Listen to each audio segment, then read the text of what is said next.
The West Virginia Mountaineers, looking for their first 6-0 start since 2006, entertain TCU, which has won the last 2 meetings here in Morgantown. West Virginia up 8 spots to number 12 in this week's AP poll. And hi, everybody. Alongside Greg McElroy, I'm Dave Pash. Tom Luganbill will join us in a bit. Well, in 2012, Greg, West Virginia started 5-0, was ranked number 5 in the country, then lost 5 in a row. But we've been here the last few days and talking with fans and coaches. You get the sense this team is different. Everybody around college football wondering, is West Virginia for real? What do you think? They are. They have a solid resume to this point. Good wins against both BYU and Kansas State. But I think it was last week when they went on the road to Lubbock, Texas, and absolutely dominated the Texas Tech Red Raiders. That got the nation's attention. This is a veteran group. Of their starting 22, 21 are either juniors or seniors. They've been through a lot together, and they are looking forward to improving upon what they've done in the past. Dana Holgerson told us yesterday this is his best team in his 6th season here with the Mountaineers. TCU, one of the best teams in college football on a bye week, and Gary Patterson has won 12 of his last 13 games, and they've had a week off. Their last game was 2 weeks ago, a win over Kansas. West Virginia won the toss and deferred the start on offense. And a short kickoff will be taken at the 7-yard line by Gray. And he fumbles the ball, and West Virginia has it. It's recovered by Nana Kyram, and the Mountaineers will have it inside the 20.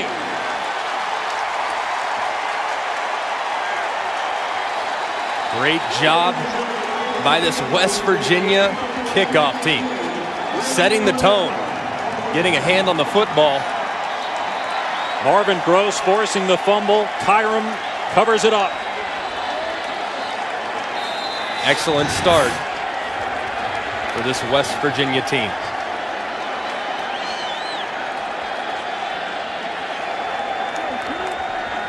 So a 1st and 10 for the Mountaineers at the 17-yard line. Senior quarterback Skyler Howard, and here's Russell Shell inside the 10-yard line. Close to a first down at the 8. The quarterback Howard is from Fort Worth. 2nd year as a starter. He's 9-1 in his last 10 starts. Transferred from Riverside City College in California. He's the reigning Big 12 Offensive Player of the Week, and he throws it here, and it's a loss on the play. Caught by Karan White at the 10, but a good hit by Nick Orr brings up 3rd down. Skyler Howard's very good in this offense. Very accurate, better runner than most people would assume, and makes great, quick decisions when he finds an open receiver. They shift Shell out wide to the left. And Howard changing things up here. This would be big for TCU if it can hold West Virginia to a field goal try. Howard throws, and the catch is made. 1st down, and it's a touchdown. DeKeel Shorts into the end zone for WVU.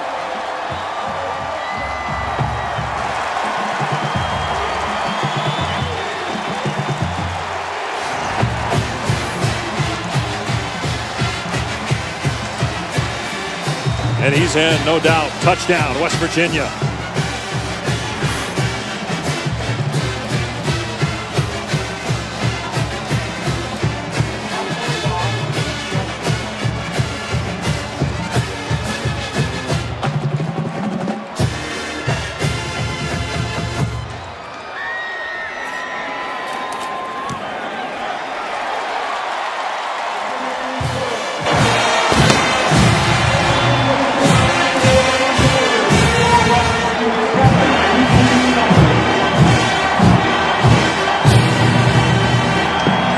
A fumble on the opening kickoff by TCU's Deontay Gray. Recovered by West Virginia at the Horned Frog 17-yard line. 4 plays later, Skyler Howard, a touchdown pass to DeKeel Shorts. 61 seconds into the game. It was forced by Marvin Gross, recovered by Nana Kyram at the 17. short 3rd and 3 for West Virginia. TCU opted to bring pressure, one-on-one coverage with their best receiver, Da'Keil Shorts, and he's able to wrestle the TCU defender into the end zone. Great start for the Mountaineers. West Virginia 5-0, ranked 12th in the country, up 8 spots in the AP poll. The last time the Mountaineers were 6-0 was 2006. They won 11 games that year.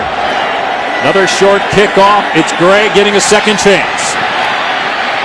Across the 25, trying to get the corner. Excellent return by Gray. Finally forced out of bounds near the 45. Let's bring in Tom Luganbill from the field. Certainly not the start that TCU would like to have, but now quarterback Kenny Hill has got to do a better job of protecting the football. And when you look at West Virginia on defense, they're going to come after him. They're a base 3-man team, but when they line up with their variety of linebackers and nickel linebackers, you got to account who's for who. Who are the 5 linemen going to account for, and who's going to be that extra rusher that the quarterback's got to be responsible for here today.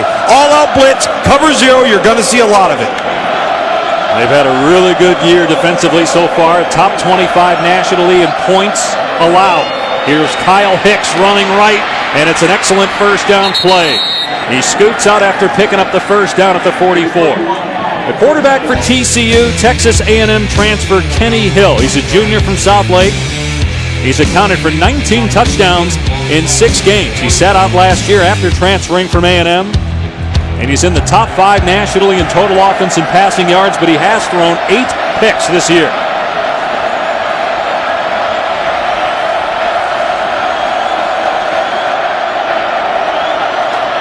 Here's Hicks again. Wrapped up 2 yards downfield by Justin Arndt. Kenny Hill's a very good quarterback. However, he does live a little high risk, high reward.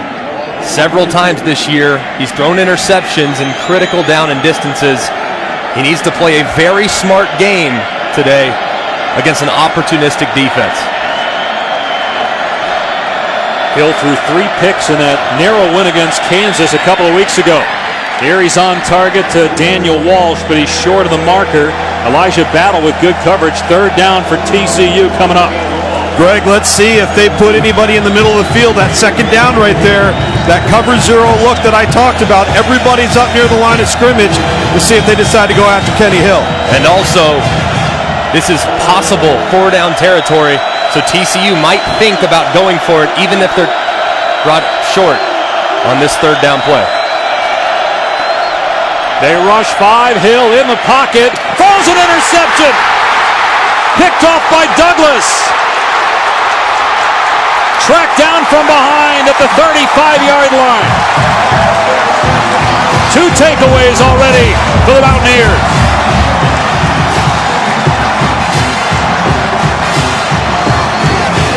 Can't let this happen. This crowd is rowdy. Kenny Hill picked off 3 times against Kansas a couple weeks ago. It's not always on the quarterback. Right there, I don't think it was. The receiver got beat to the spot. So that's just a great play by Douglas? It's a great play by Douglas, but you also, if you're the wide receiver, and you can see Porter getting out-fought for the football. These receivers got to help out Kenny Hill a little bit too when the ball's up for grabs. Here's Shell straight ahead on 1st down. Wrestled to the ground at the 30-yard line, picking up 3. So that's the 9th pick thrown by Kenny Hill. In 11 of his last 12 starts, he's been picked off. But as you said, and Gary Patterson pointed this out to the media after the Kansas game, sometimes it's the receivers not on the same page with the quarterback, leading to interceptions. They're not all created equal. High pass. Looked like Karan White maybe mistimed his jump. 3rd and 7 for West Virginia. Just like we said for TCU a second ago, West Virginia has been a little spotty when it comes to field goals this year. 3rd and 7 here, but I think they have 2 downs to get the first. Mike Molina, the kicker, as long as 34. Holgerson told us yesterday, and we met with him, anything inside 45 yards They'll kick it. Anything longer than that, he's going to go for it. So right now it's 4-down territory. That pass off target intended for White. So it's 4th and 7. And again, based on what Holgorsen told us yesterday, this is a go-for-it situation here for West Virginia. But Holgorsen going to change his mind here and bring on Molina. Boy, is he livid with his football team right now. Dana Holgorsen not happy with the misfires with Skylar Howard and his intended targets on 2 consecutive plays to a wide-open receiver. So it'll be a 47-yard try. Again, the long for Molina is 34 on the season.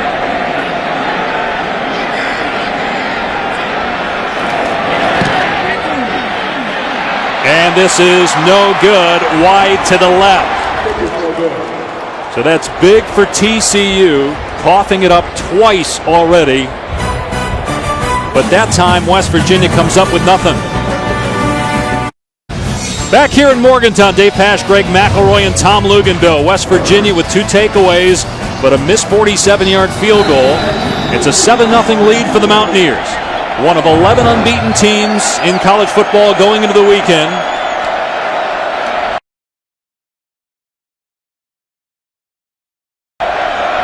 TCU, first down on the 30-yard line. A quick throw out on the flat to Desmond White. Pushed out after a gain of about 3. During the commercial, Dana Holgorsen first talking to his receiver, Shelton Gibson, and then watch him with Skylar Howard, the quarterback here. Upset about that 3rd down play as Hill runs nowhere. In fact, maybe lost a half yard. Justin Arndt there for West Virginia. Dana Holgorsen's been in this situation before. He's not going to leave any stone left unturned. The defense trying to get the ball back right here on an important 3rd and 7, I think, for TCU.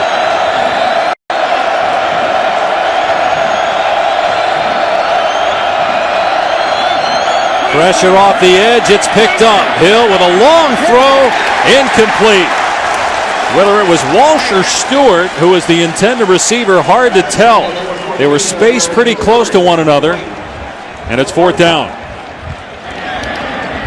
Kenny Hill's going to have to be more accurate today than he's been all season long. This defense capitalizes on bad throws by opposing quarterbacks. Already had 1 picked off. He's going to have to dial it in.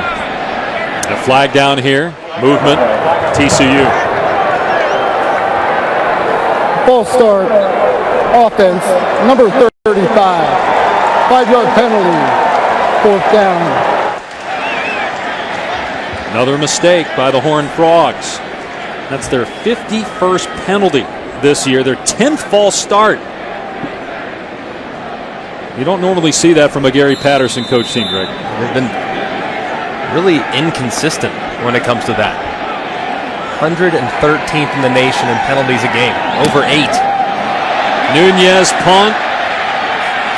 Fielded at the 33, inbounds. Great move by Gary Jennings. He did step out of bounds at the 42-yard line.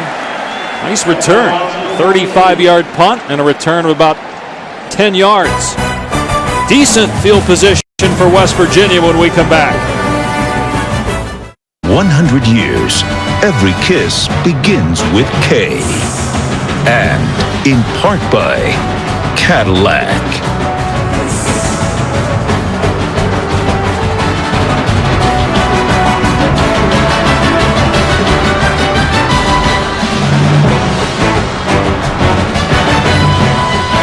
Well, we had a sliver of sunshine about 30 minutes ago, the first time we've seen the sun since arriving Thursday afternoon. It's been raining most of the last 3 days. Temperature in the high 40s. Feels like football weather. Late October here in Morgantown. West Virginia with decent starting field position. And it's a design quarterback run for Skylar Howard. Brought down at the line of scrimmage by Denzel Johnson. No, Greg, I think one of the reasons why Dana Holgorsen was so upset is he knows that in these matchups with TCU, you can't afford missed opportunities. Open throws, short throws, field position. They had an opportunity to get up 14-0 in less than 5 minutes gone in the first quarter. Howard to the air on 2nd down and 10. Pressure in his face. Throws one up for grabs. And it's caught by Shorts inside the 30-yard line. 33-yard pass play. It's a great catch. Skylar Howard says, my guy's better than your guy. DeKeel, go up and make a play for me. Great throw and catch by West Virginia. So the third time the Mountaineers have been down here already in 5 minutes against TCU's defense. From the 22. Howard with time. Got a man. Touchdown! Shelton Gibson.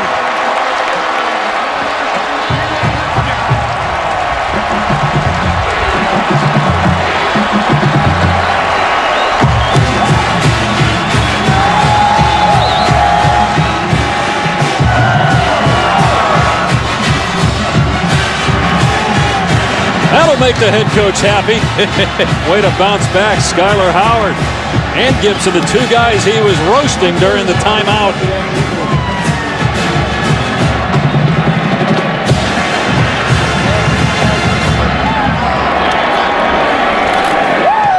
And Molina makes it 14-0 West Virginia. Skylar Howard delivers a dime right over the middle. You asked if West Virginia was for real. The early going says yes.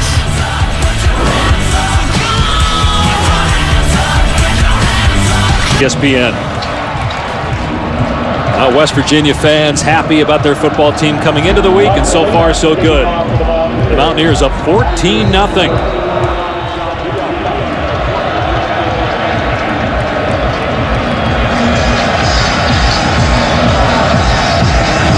First two kickoffs were brought in around the 15-yard line, and we've got one turnover. This one is kicked deep and will be a touchback.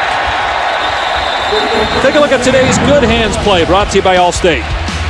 Got to start with the beautiful catch by DeKeel Shorts down the field that got them into the red zone. And then look at the safeties for TCU. Look at all this green grass right in the middle. There's absolutely nothing for Gibson as he heads right to the middle. All Skylar Howard has to do is negotiate that underneath defender. He anticipates the throw perfectly and puts it right on the number for a big touchdown here early on. Yeah, that's 39 plays now in the passing game of 20 yards or more for West Virginia. Kyle Hicks reversing field, but a terrific play by Noble Wachuku to take him down for a loss of 1 on the play. Well, so far, West Virginia has run 9 plays and has 2 scores. TCU has run 10 plays and has 2 turnovers. It's usually that simple, right? Whoever wins the turnover game. That's been TCU's problem, especially in the passing game this year. Most interceptions thrown by a quarterback in the Big 12. 9 by Hill, including 1 today. See how he responds. We saw Howard's response after getting torched by the head coach. Hill got an open receiver. Taj Williams pulls it in one-on-one coverage with Elijah Battle, and that was an excellent throw, but Williams is hurt. And that's their number 1 receiver. 26th catch for Taj Williams, holding onto that left knee. Greg, that's the risk and reward of playing cover 0 and coming after the opponent. You give up those one-on-one matchups on the outside. 27-yard gain, but man, Williams is in some serious pain. That was a terrific pass. Let's see here if it was on the drag down by Battle where he hurt that knee. Looks like right there, actually. The way very it came end. up, yeah. Hope he's okay. But big picture, what does that do for Kenny Hill coming back after the interception and the mistakes to make that play to get TCU into West Virginia territory? Like what Tom said, high risk, high reward, both defensively and offensively. Kenny Hill has made some poor decisions, but right there, dead on with a down the field throw. West Virginia up 8 spots in this week's poll to number 12, a 14-0 lead on TCU, but the Horned Frogs are on the move. They've crossed midfield for the second time today. have a first down on the WVU 49.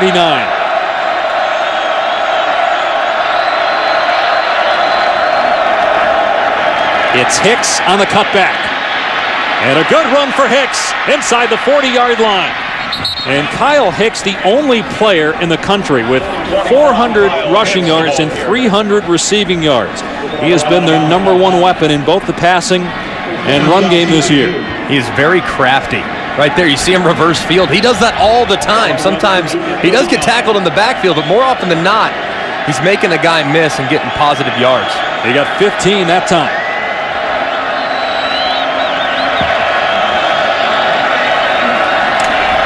Hill pulls it back and throws complete. Walsh had the knee down at the 25, a 9-yard pickup. Really good bounce back by TCU's offense so far. Right down the field, obviously had the big play. Taj Williams now knocking at the door of the red zone. There's Doug Meacham along with Sonny Cumby coordinate the offense for TCU. 2nd and 1 for the Horned Frogs at the 25 of West Virginia. They'll keep it on the ground, and Hicks has the first down inside the 20. It's been such a strange year for TCU. They're 4-2, but you look at their losses, a double overtime loss to Arkansas where they had an 8-point lead with 90 seconds left. And then the loss against Oklahoma where it looked like they were going to win that game too. And then one of their wins, they're down late against Kansas and have to come back to beat the Jayhawks. Been pretty inconsistent. I think they need to get healthy, which they did over the course of the bye week. And now it's all hands on deck as they move forward the latter half of their schedule. You would think they need a score here, the way West Virginia is going offensively. Hicks again cutting it back. Oh, beautiful move in the hole. Man, Kyle Hicks, terrific run of 9 yards. He cut back twice on that run and shook a couple defenders. He does it all the time.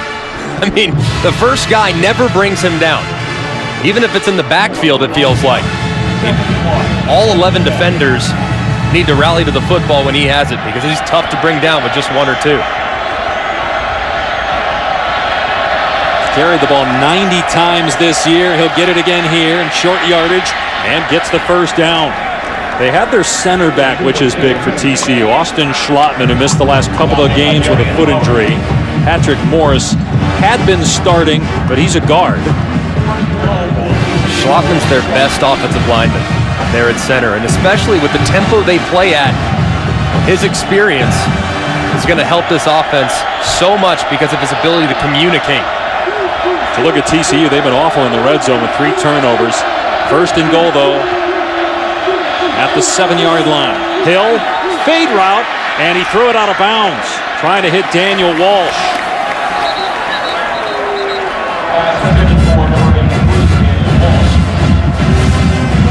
There's a penalty marker down at the 4-yard line.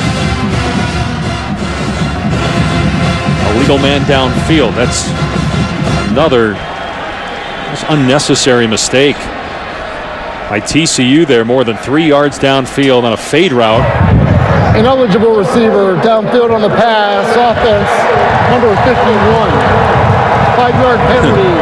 Repeat first down. Just as we're praising Schlottman, he makes a mistake there, but that's what's been happening to this team in the red zone a lot. Penalties, turnovers. They have not been executing. It's really the exact opposite of West Virginia in the red zone, who've been stellar throughout the year. So a 2nd down and goal from the 12-yard line.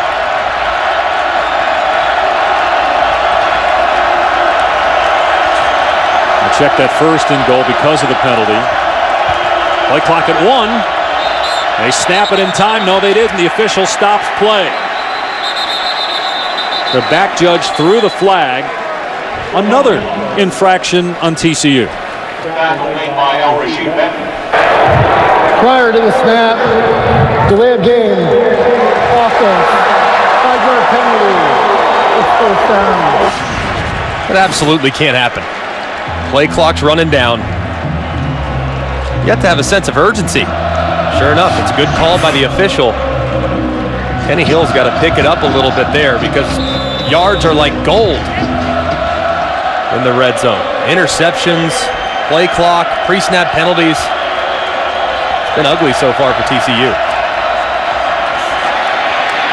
Hicks between the tackles, moves the pile to about the 13-yard line. But that's why Kenny Hill has taken so much flack over the years. It's because of the turnovers. Now look, this guy's in the top 5 in passing and total offense, so he makes some good plays. But it's the mistakes that outweigh those good plays.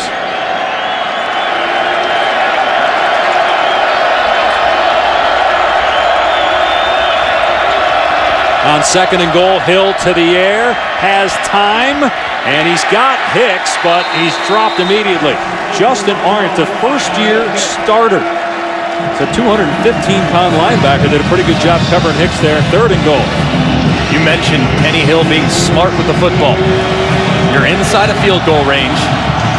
You cannot take unnecessary chances. Expect West Virginia to probably drop 8, drop all the way out. Here's that look we were showing. Yeah, but looks like they're showing a pressure look here. Getting a check up front. We'll see this a lot. No down lineman, technically. On 3rd and goal for TCU, and here they come. Hill gets it away. Another near interception. Jeremy Tyler dropped the ball. You wonder, was that on John Diarce, the receiver? Otherwise, that was an awful throw by Hill as the field goal team takes the field. Can't take unnecessary chances. Look, it's a pressure. It's cover 0, all out, nobody deep. You have one-on-one. Don't throw it off your back foot. Diarce did. Looked like he kind of sold out Kenny Hill. But Kenny Hill has to understand, look, I can't just throw it up to no man's land and hope that my guy's there to bring it down. Almost a very costly mistake. Brandon Hatfield just sneaks that one inside the right upright to get TCU on the board as we head to the studio with the Mountaineers in front 14-3.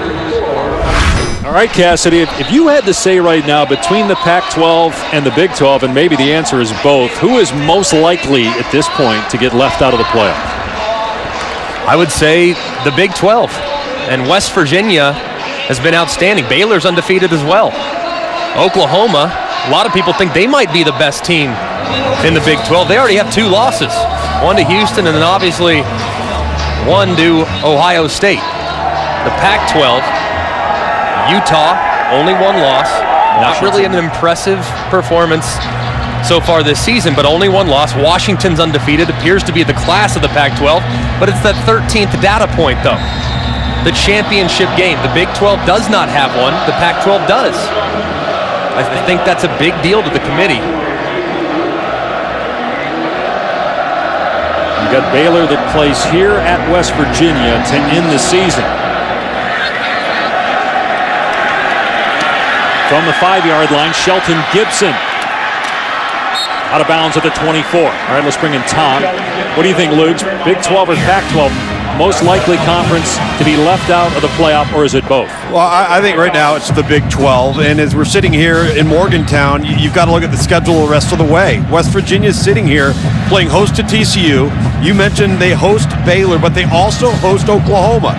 So that gives them great advantages down the stretch that they can continue to get hot. I'm not so sure at some point or another, whether it's Utah playing Washington or SC playing Washington, somebody doesn't tumble in the Pac-12 as well. Howard back to throw on 1st down, surveying the situation. Now takes off, and he can run. Last week, he rushed for 89 yards. He got about 7 there. Guys, I think the way things are trending, now look, we got a half a season to go, but the way things are trending, I wouldn't be surprised if both get left out, because if Michigan and Ohio State continue to play this way, the loser of that game at the end of the year may still make the playoff along with Clemson and Alabama. Not to mention Louisville. What about, Louisville? In the ACC. How about Texas A&M or Alabama? How things go today between the Aggies and the Crimson Tide. The loser of that game, if they win out, they could throw their hat in the ring as well. Justin Crawford in at running back for West Virginia after suffering an ankle injury in the last game. He's out there and he's wrapped up. Oh, Joseph Broadnax hog ties him at the 30-yard line for a 2-yard loss. It'll be 3rd and 5. Crawford's got to hit the hole better than that. That was not much of an effort to press the hole in a run game where West Virginia, Greg, I think you would agree, this is where some of the really good tweaks Dana Holgerson has made to this offense over the year. They'll run some pistol, they'll run some I formation. They've been so successful on first and second down because of their run game that it's limited their negative plays as an offense as a whole this year. On third down, they convert almost 47% because they always seem to be in manageable situations like this. And again, Howard with time and an open receiver. Then it's dropped by Shorts. He had it, but couldn't hang on to it. It would have been a first down. The pass was a little behind him. That perhaps is why he dropped the football. Fourth down. Very poor throw. You got a guy running in space. Skylar Howard. Mac, it looked like he had might have possessed that. It could be a fumble. Does there a clear recovery? Yeah, let's see if they jump on the ball. They do. Well, let's see if that is reviewed further from upstairs. Doesn't look like they're going to stop play. Man, I thought it was close to him having possession there.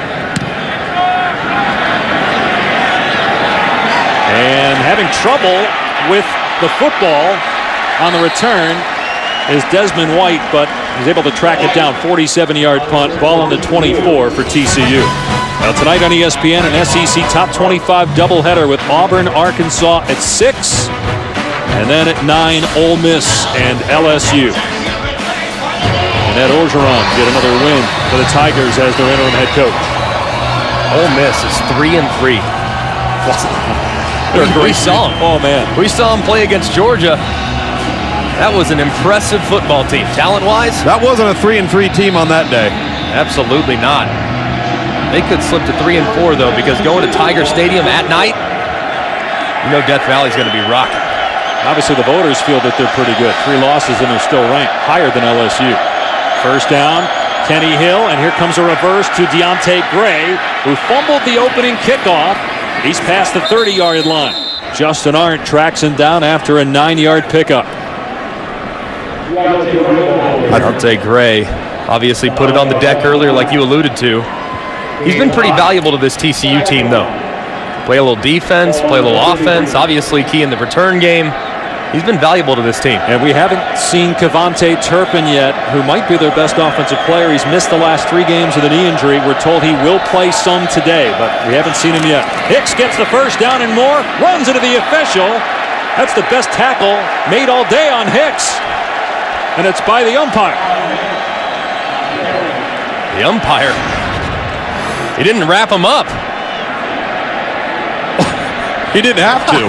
Tab Slaughter, the backside tackle. My goodness. It's an unfortunate break for the Horned Frogs there. Here's Hicks off the right edge. Running room again to the 48-yard line. That's a 7-yard run for Hicks. Third in the Big 12 in rushing, averaging 80 yards per game on the season. And he's already over 50 in this game. Got an injury timeout.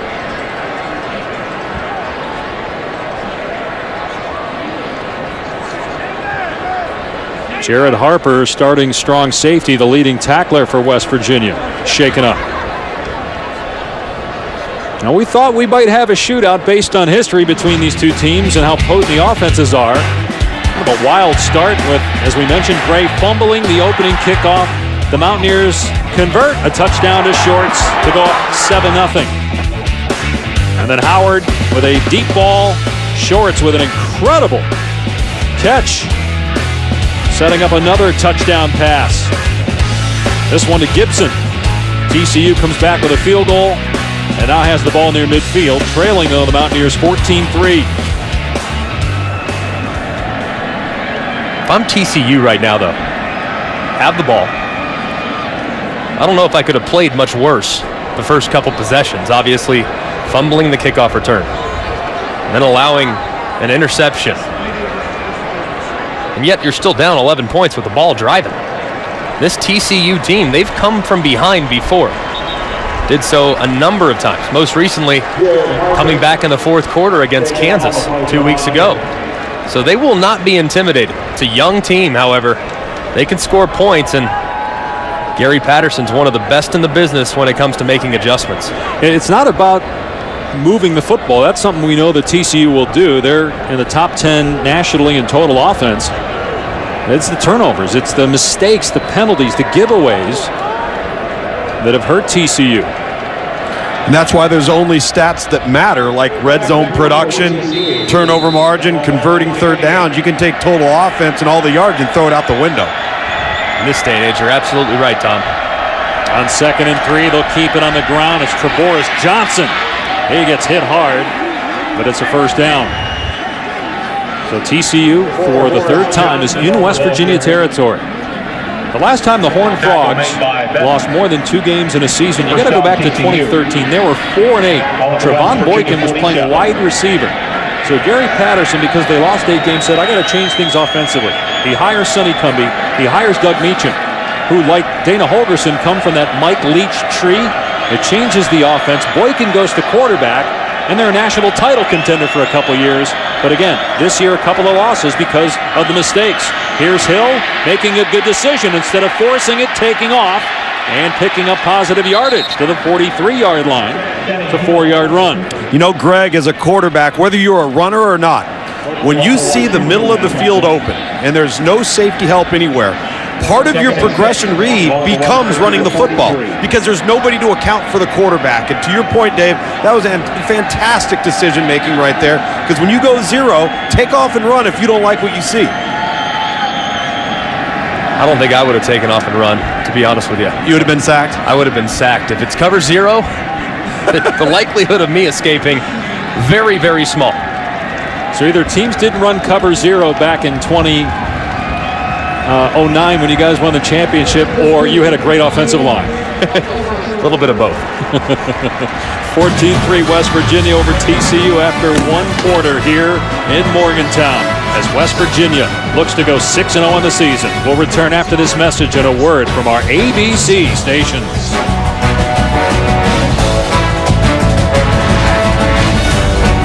Virginia leads TCU 14-3 as we continue Dr. Pepper's championship drive game of the week. The Mountaineers unbeaten at 5-0, one of 11 undefeated teams in college football heading into the week. One of 2 in the Big 12 along with Baylor. The Bears are off this week. They're at Texas next week. TCU in league play is 2-1. And they're driving again in West Virginia territory, but they only have 3 points so far. Pump fake, Hill gets out of there. What a great play again by Kenny Hill. And throws to a sliding Jerrison Stewart. First down catch, but that was all Kenny Hill. Outstanding job by Kenny Hill. Pressure, blitz, all out. Free man, makes a miss, and keeps his eyes downfield. Great execution by the quarterback, who had a tough start, but is starting to find his rhythm. Darian Howard was in the backfield first and should have made the play on Hill. First down inside the 35-yard line. Hill to the sideline. Another sliding attempt, this time Williams, who's back in the game. Can't come up with it. It's good to see because Williams was hurt earlier and it looked bad, but he returns. There's Doug Meacham. He's on the field. Sonny Cumbie is up in the booth. Now, Dana Holgerson worked with Meacham at Oklahoma State under Mike Gundy and was a coach on the Texas Tech staff for Mike Leach when Sonny Cumbie was a player there. 2nd and 10. Penalty marker down. Another false start on the Horned Frogs. False start.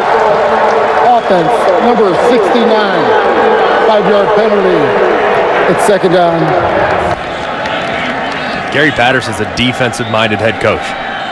He said, look, in order to compete in the Big 12, I have to score points.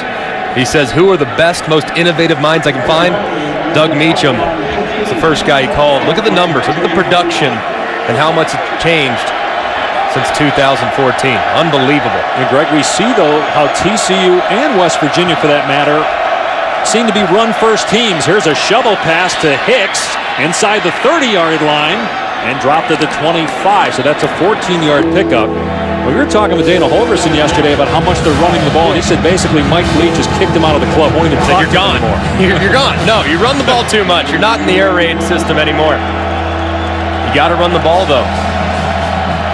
Helps your defense and helps you be efficient on 1st and 2nd down.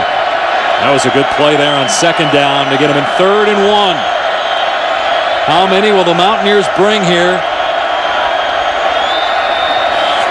Hicks running the football, breaks a tackle and gets the first down. Boy, great balance along the sideline with Kaiser White chasing him. And Hicks able to move the chains. First down. The only guy that's brought down Kyle Hicks so far in the open field is the umpire, right, who he ran right into his backside and fell straight to the ground. Very strong, great balance. A perfect back for what they want to do offensively. Travoris Johnson is in now at running back, spelling Hicks here. Johnson has running room at the 20-yard line, takes on the defender and wins that battle at the 15. Kaiser White, who's been West Virginia's best defender, came up to try to take on Travoris Johnson, and the back won. Cool, Chris Bear. The pads are popping here in Morgantown. And it's a run. Johnson picking up the first down to the 11-yard line. They'll rotate Hicks and Johnson. Derek Green will play as well, a Michigan transfer. Hicks is back out there now.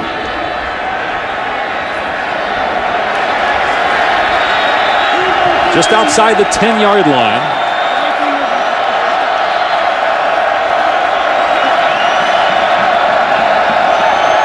Taking his time, getting into the perfect play.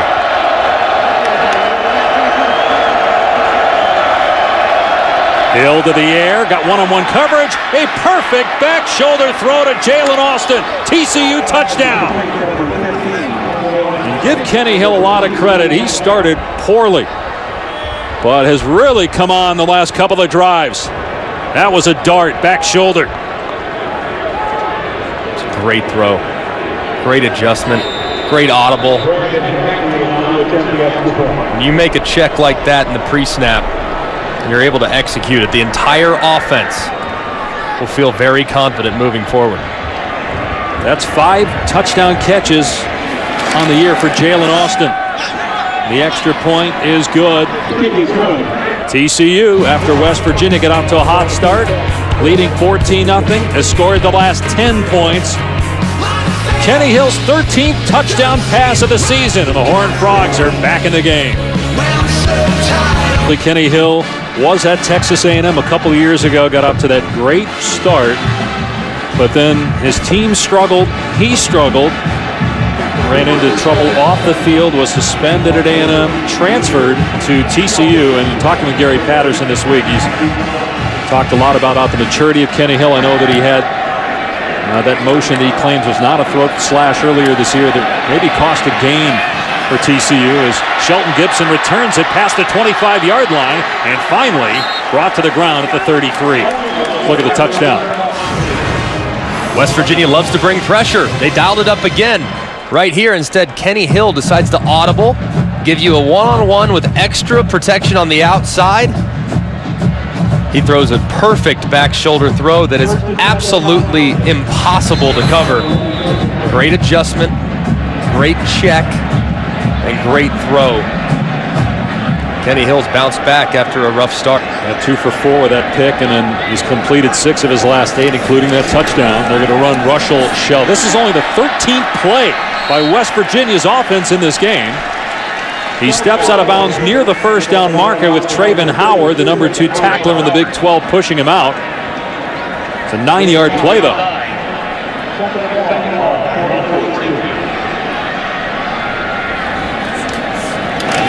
Shell again. Good second effort. Ran into Broadnax. Picks up the first down. Russell Shell, he's had an interesting career. Started at Pitt, decided to transfer here. He's kind of taken his time, hasn't become the go-to guy up until this year. Wendell Smallwood was that guy, so he's kind of been patient. Now he's getting his opportunity and has made the most of it to this point. He was so highly recruited coming out of high school. Things didn't work out at Pitt. Maybe they'll work out this year. They're trying to set up the screen to him here at the 45-yard line. Shell into TCU territory, and finally knocked out of bounds inside the 30-yard line. That's a 21-yard screen pass to Shell. Look at Skylar Howard start his eyes to the right. Tries to fool the defense. There's nobody home with great blocking out in front. And a lot of green grass for Shell. And the guy who was downfield blocking was Tyler Orlowski, their center, who Mountaineer coaches say might be their best player on offense. He's their alpha dog. He's their best leader. True freshman Kennedy McCoy inside the 25-yard line. There's a penalty flag down. Traven Howard on the stop. McCoy had 99 rushing yards last week, then injured his shoulder. They weren't sure that he was going to be able to go in this game.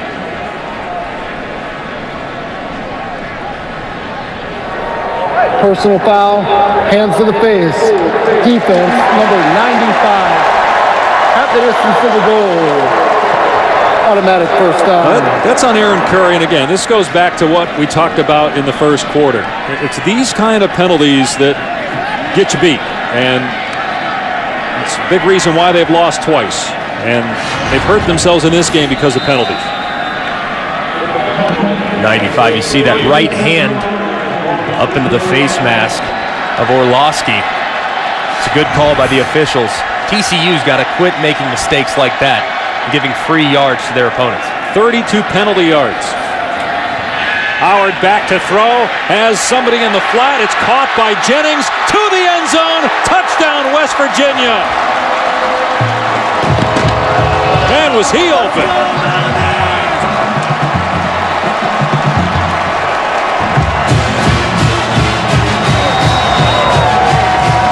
That's 3 touchdown passes already for Skyler Howard. And the first of the year for Gary Jennings.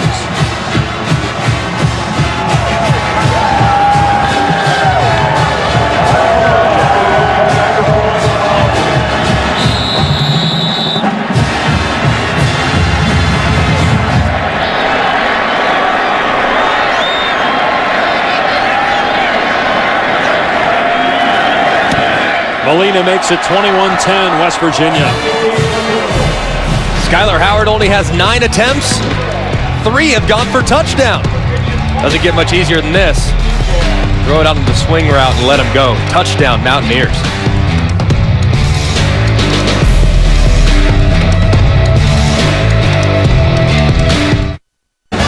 Well, last week, West Virginia was the lowest-ranked Power 5 unbeaten team. They were behind Boise State, ranked 20th in the country.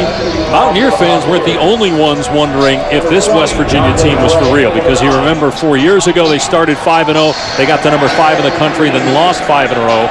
Dana Holgerson told us yesterday he thinks this team is different, feels it's the best team he's had. It's the offense that's behind the defense, but so far the offense looks pretty good for West Virginia. Here's Deontay Gray on the return for TCU. Past the 30 and spun down at the 33-yard line. This West Virginia defense loves to dictate with pressure down in the red zone early on. Get a free guy off the right-hand side, force Kenny Hill to throw it early. You drop an interception. But they can play with your eyes, too. This time showing pressure, dropping out. Kenny Hill's ready to throw it. He said, oh, wait, they dropped out. The guy's underneath. I got to try to run it. This West Virginia defense loves to dial it up, Tom. Tony Gibson's got to be careful, though, as he moves forward. Yeah, he really does. He's got to be careful that he doesn't show his hand too much to where he makes it easy for Kenny Hill. Gives him one-on-one personnel reads on the outside like they've had in the last drive. Hill to throw, and it's juggled but pulled down by Daniel Walsh. And now a flag comes in. Elijah Battle with a hard hit on Walsh. West Virginia's already without Maurice Fleming for this first half after he was called for targeting last week in the second half of their game with Texas Tech. Remember, targeting is forcible contact to the head or neck area of a defenseless player, and a receiver going up to try to make a catch is considered defenseless. Personal foul, targeting, defense number 19. The previous play is under further review. Now, do you agree that that's targeting? It's definitely forcible contact, but it is targeting to me. And they'll review all aspects of this play I don't know, Greg. I mean, he hit him hard, but he hit him mostly in the shoulder area, and then the head hit the turf. That's why it looked so violent, because the head hit the turf that time. This is a difficult rule. They've tried to make changes to it. Obviously, he's not trying to go after the head of a player, but the receiver's falling down. Looks like that right shoulder does in fact hit Walsh on the back of the head. The shoulder. Guys, look at how the defender's helmet is to the left. He's not leading. All right, his shoulder pad now hits the helmet of the receiver. This is going to be a difficult one for the officials. I just don't understand, guys. As a defensive back, how are you supposed to try to break up a pass when a guy is going to the ground? Still, it's forcible contact to the head or neck area. I guess my point is more about the rule and how these are officiated. Because, again, the defender, it looked like a little bit of contact between the shoulder and the head, but the shoulder was mostly hitting the shoulder of the offensive player. Again, I understand what the rule is. Here's the definition of targeting a defenseless opponent, forcible contact. I just think it's becoming awfully hard in college football and the pro game to be a corner or a safety, especially in those situations where we're seeing the ball and you're trying to make a hit to jar the ball free. I agree. Look, I know it's impossible to tell intent, but I wish there was something into the rule that could measure intent. After further review, the ruling on the field stands. Number 19 is disqualified from the game. 15-yard penalty, automatic, first down. Holgerson doesn't like it, and clearly by saying, as Reggie Smith did, that the ruling on the field stands, they didn't have video evidence to overturn the ruling on the field of targeting. And so they're without Battle and Fleming, two starting corners now. By the way the rule is written, it's the correct call. Forcible contact to the head or neck area of a defenseless player. Boy, barely. I mean, again, the head hit the turf. I think that call has had a lot of adjustments. I think it needs a few more. Hill, everybody covered downfield. And he's wrapped up by Darian Howard for a loss of 3 on the play.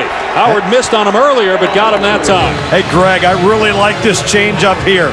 Instead of coming after him, instead of showing the pressure, they back off, and they don't make things easy for Kenny Hill to decipher. Tony Gibson, look, they only have 3 down linemen. It's an unconventional look. 3-3-5, 3 linemen, 3 linebackers, 5 defensive backs. These guys drop 8 an awful lot and force you to make good decisions throwing the football. But they can also dial it up with some pressures too. Looks like pressure's coming here. Hill to throw on 2nd and long. It's caught, and then the ball comes out. Ruled incomplete. Daniel Walsh unable to hang on. Looked like Kenny Hill put that one on him. Walsh couldn't bring it in. Antonio Crawford, who's in now for Elijah Battle. Very good throw. Tight coverage. Going right after the corner that's coming off the bench and being thrown into a tough spot.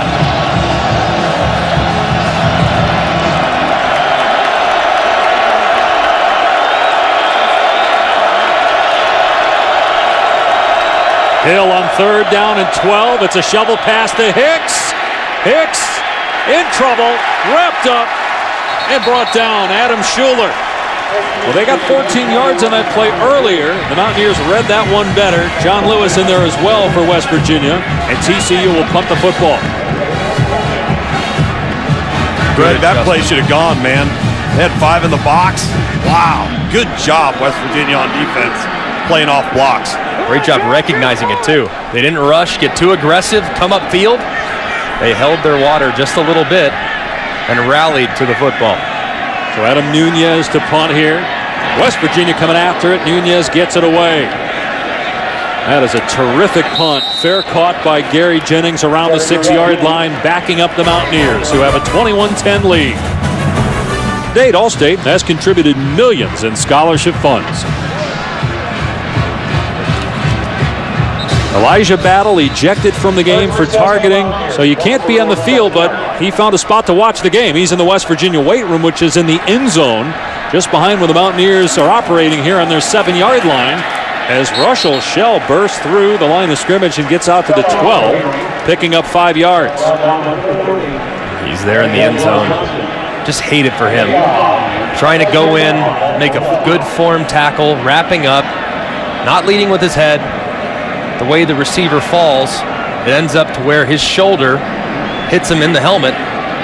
And that, by the letter of the law, is forcible contact. That rule needs to be changed to make sure that things like that don't happen. Shell on 2nd down, picks a hole, and gets the 1st down. Julius Lewis on the tackle. Russell Shell last week had over 100 yards, 2 touchdowns, the 5th time he's had 2 or more touchdowns in a game. This West Virginia team really trying to establish the line of scrimmage and get this run game going. That's kind of disheartening for TCU. You back them up with a great punt, and then they just hammered between the tackles on 2 plays and get a 1st down and breathing room. So 1st down on the 19-yard line. They'll run it again. Shell is loose at the 25. Past the 30. Getting the 1st down. Hey, Dave, Greg, you take a look down the line here at Dana Holgorsen. You look at his play sheet. You see how it's folded up in just quarters of one single sheet. See a lot of these guys got the big play sheet and looks like a poster board. You've got all these things on it. This is more of a Cliff Notes version because he's a play caller off of feel. He's a play caller off of tempo. So he's going to glance down. He's going to see what he likes. He's going to make some quick tweaks and adjustments. But he's not going off of a set group of plays that are going to be pre-scripted in any way, shape, or form. Shell dumped in the backfield by Denzel Johnson for a loss. 2nd down. And Tom, this air raid offense, I guess you could still call it that because that's the tree he's from, even though Mike Leach says he's no longer in the club because he runs the ball too much. So much of it is based off of tagging receivers. Yes. And the run-pass option concepts. Not a ton of plays. They kill you with execution and finding green grass. That's why this offense, because of the way they stretch you horizontally, is so difficult to defend. How about our guy Paul Johnson at Georgia Tech? I know it's a different offense, the triple option offense, but he has no play sheet, no call sheet. The pass caught by Jovan Durant to the 36-yard line. Anthony Tejada in coverage. It'll be 3rd down. So you see some of these other coaches. You see Paul Johnson, he calls with nothing. You see Lane Kiffin on the left. He's got this huge play call sheet. Now, a lot of that is going to be about field position, area of the field, 3rd and +7, 3rd and -7, all those different things. That's just not how Dana does it. Howard in trouble, gets outside the pocket and throws it away. Good defensive stand by TCU. Sammy Douglas chasing the quarterback. And it's 4th down. West Virginia will punt it. Really one of the few times we've seen Skylar Howard under duress. This offensive line for West Virginia has played very well against a defense that prides themselves in getting after the passer. TCU came in with 22 sacks on the season. 0 so far today. Billy Kinney, the punter. TCU has all of its timeouts. 5.5 minutes remaining on the clock to try to get more points here, trailing by 11. As Desmond White is wrapped up and dropped at the 24. Good coverage by West Virginia. David Long was down there for the Mountaineers. Maybe Dana's had one too many Red Bulls. Been fired up all game. My goodness. I'll give you a hint. It's a blue chip program, all right? So Blue chip program. And they had a little bit of a drop in play, but they're back in the top 5 now because of the new coach that they have. So it's down to 5. Basically just gave you the answer. Here's Hill, and the pass is pulled in by LSU transfer John Diarse. Gain of 7 on the play. Just watching Hill, you go back to a couple of years ago when he was at A&M, and again, I know he had the play against Arkansas earlier this year that may have cost him the game, but he's matured. And Gary Patterson has said that to us, and he rewarded Hill by naming him a captain today. They have game captains at TCU. It's the first time that Hill was named captain. 2nd and 3, they run. Hicks, he's got the first down. Gets away from a defender by keeping the feet moving to the 40-yard line, picking up 9. And Kenny Hill, a very poised young man. He's matured an awful lot. And when things go poorly for him, he doesn't let mistakes compound. He's able to rip off the rearview mirror and move forward. Obviously, tough start today, but he's gotten back on track nicely here as the game's gone on. Patrick Morris, the left guard, shaken up. Now, you've known Kenny for a long time. You guys went to the same high school. Kenny grew up in a professional sports family with his father, Ken, a Cy Young runner-up, a pitcher in the 90s. He was on the Indian squad that went to the World Series in 1995. Cleveland, of course, back in the World Series. And, as you look back at, Kenny Hill at South Lake 7-8 years ago to where he is now, where do you see the maturity? You have a look at his dad, clearly throwing's in the family. But he's really grown up a lot. I think obviously the experience at Texas A&M humbled him. Got off to such a good start in his first career game against South Carolina. Then obviously faced some adversity, got a fresh start here in Fort Worth, and trying to make the most of it as he moves forward. First down at the 40-yard line for Hill and company. Hicks hit at the line of scrimmage. And he got hit low that time by Christian Brown. It's a good tackle by Brown. That's how you got to get Kyle Hicks to the ground. Not going to arm tackle that young man. Greg, you notice no pressures so far in this series and very few on the last series.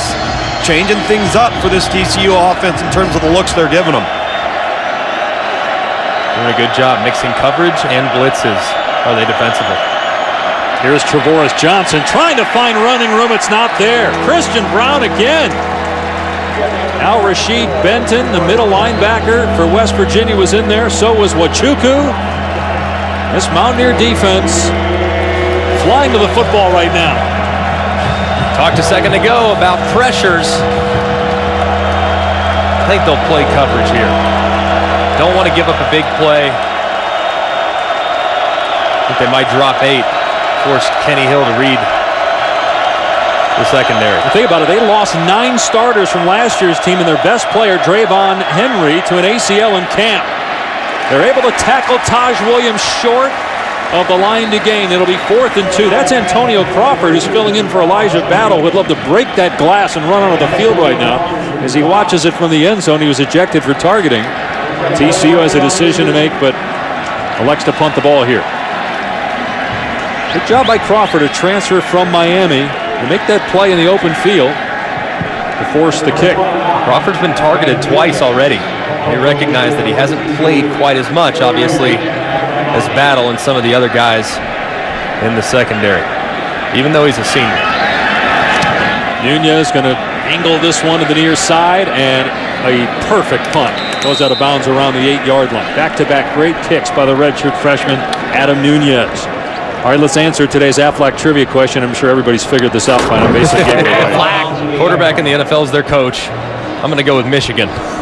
Top 5 team. Yeah, good guess. Blue chip. had a period where they were struggling, and then they hired a coach to get them back. It is amazing. It really is when you think about it. Now, Jim Harbaugh to come from the NFL back to college to his alma mater with all the expectations. I mean, they are blowing teams out in the Big Ten. Their only close game was a Wisconsin game a couple years ago, and that's a really good team. Yeah, Wisconsin is really tough. And they kept it close, but Michigan answered the bell. First down to the 8-yard line. West Virginia running show. He's past the 15-yard line. And to the 20. The 12-yard run. That's twice now that TCU has had West Virginia backed up, and the Mountaineers have just owned them at the line of scrimmage, running the ball to move the chains. West Virginia loves long drives. They've had a million of them, it feels like, but no, they've had 10 this year that have gone for 80 plus, and over 2 minutes left to play here in the first half. Just going to run their offense. They're a quick strike group, so no need to change what they're doing offensively. You mentioned the 10 drives of 80 yards or more for touchdowns. How about 3 of 90 yards or more? And this one started on the 8-yard line. Howard looking, going to air it out in traffic, and it's caught. Oh my goodness, what a catch by Durant at midfield. Wow.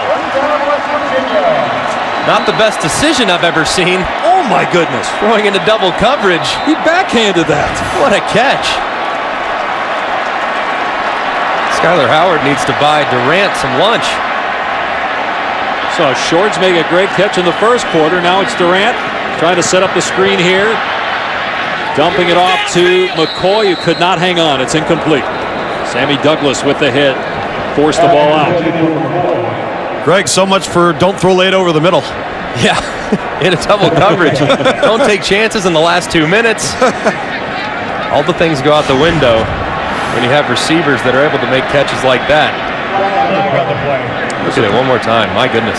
There's a penalty marker down. But you need to have plays like that happen to have a special season, right? I mean, you've been a part of them at Alabama. I mean, I'm sure you can recall having moments like that. Things just go right. Ineligible receiver downfield on the pass. Offense, number 62. 5-yard penalty. Repeat first down. The right guard, Kyle Bosch. It's a good call by the officials. West Virginia trying to get a screen. Nothing there originally. The linemen don't know that. They're running downfield trying to find somebody to block. And Gary Patterson pointed out to the officials how far downfield those offensive linemen were. With the ball traveling past the line of scrimmage, it should result in a 5-yard penalty.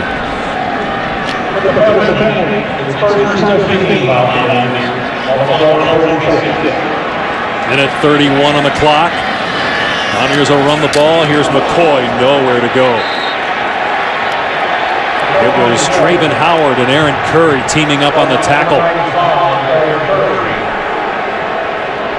Here, West Virginia fans. I think they're going a little faster here, Greg. A little upset. They have 3 timeouts. That's not it. They want a targeting call. That's what they want.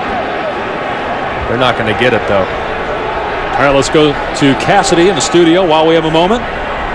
Thanks, Dave. Back to Tuscaloosa, tied up 13-0 after a huge 4th down run by Trevor Knight. The Aggies QB finds Josh Reynolds. Great concentration on the catch. Much more on this game at halftime with Stan and the crew. It's 13-7, Bama in the second. Dave, Greg?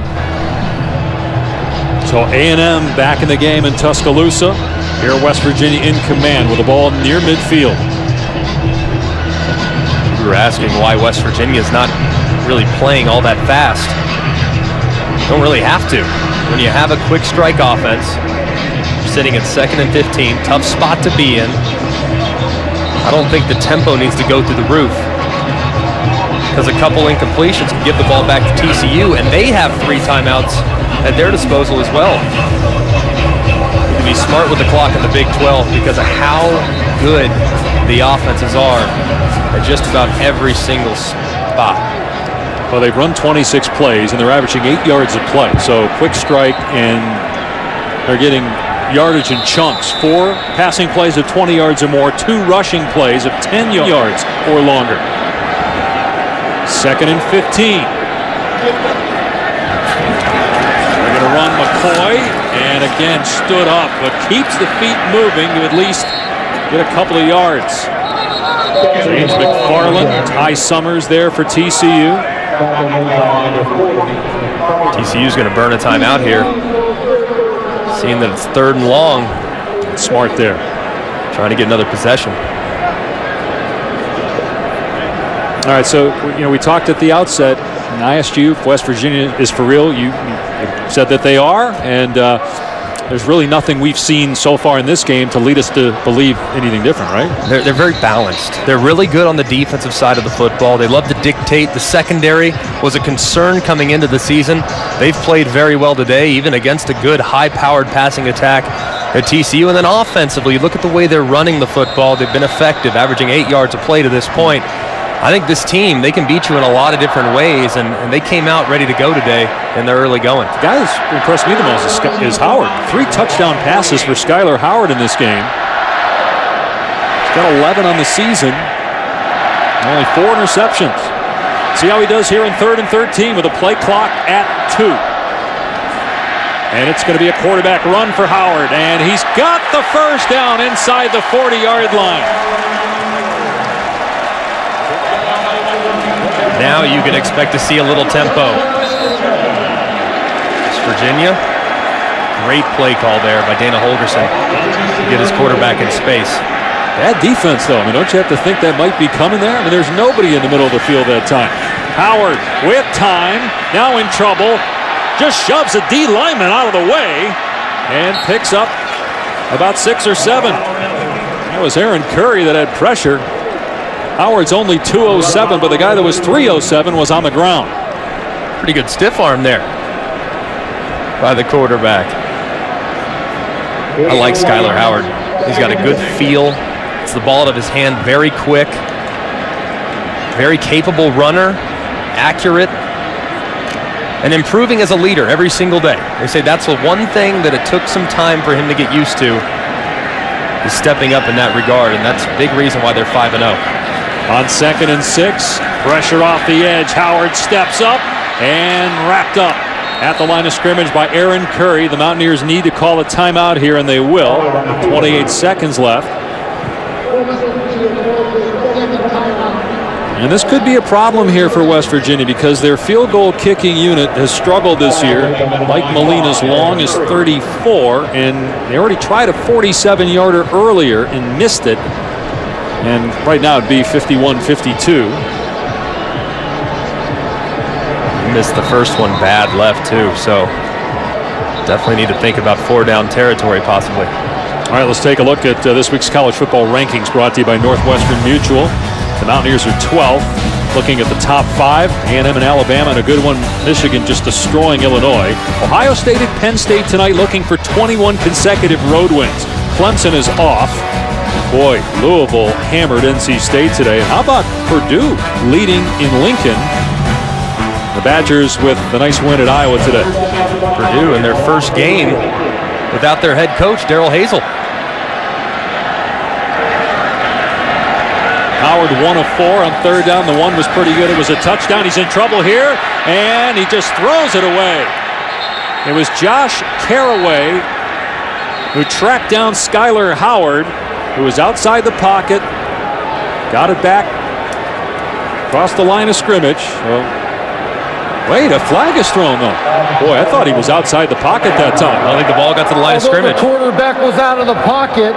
The pass did not make the line of scrimmage. Intentional grounding. Offense number 3. Let's take a look again. I thought initially it did cross the line of scrimmage, and but by rule, this illegal pass caused a running clock to stop, and it requires a 10-second runoff. To avoid the 10-second runoff, West Virginia will call a timeout. 30 seconds. But now it's 4th down. So they avoid the 10-second runoff with a penalty, but now it's 4th down. Hold on. Now let's see here. Caraway is chasing. And now it doesn't get back. You're right. Dana Holgerson was upset right there. The official said they're going to spend a timeout to avoid the 10-second runoff. And the clock will start on my signal. But clearly, in this situation, they want there to be as little time as possible. Yes, you want the runoff. Save your timeout, right? Absolutely.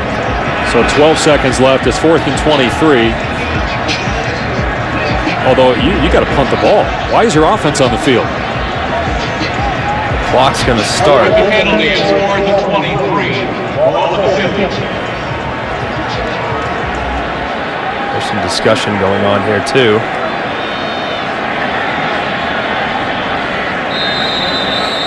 And now the clock will start on the ready.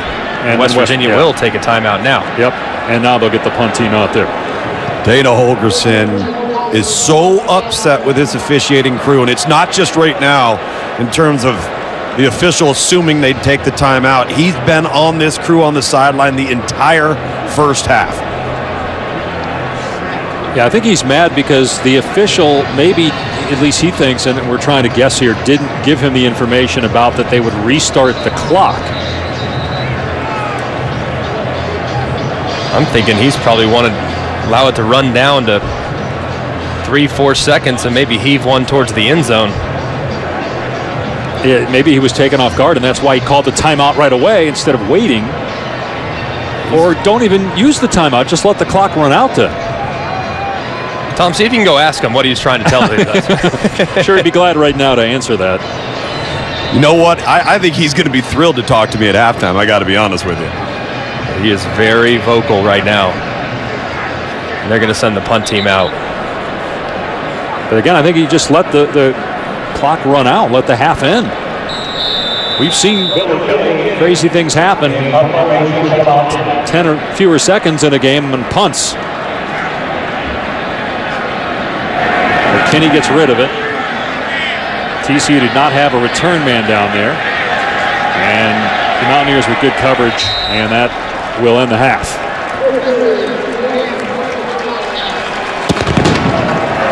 So West Virginia led 14-0. Got 2 quick takeaways, but Gary Patterson stayed positive. Team not out of it. Back within 11, despite those early mistakes.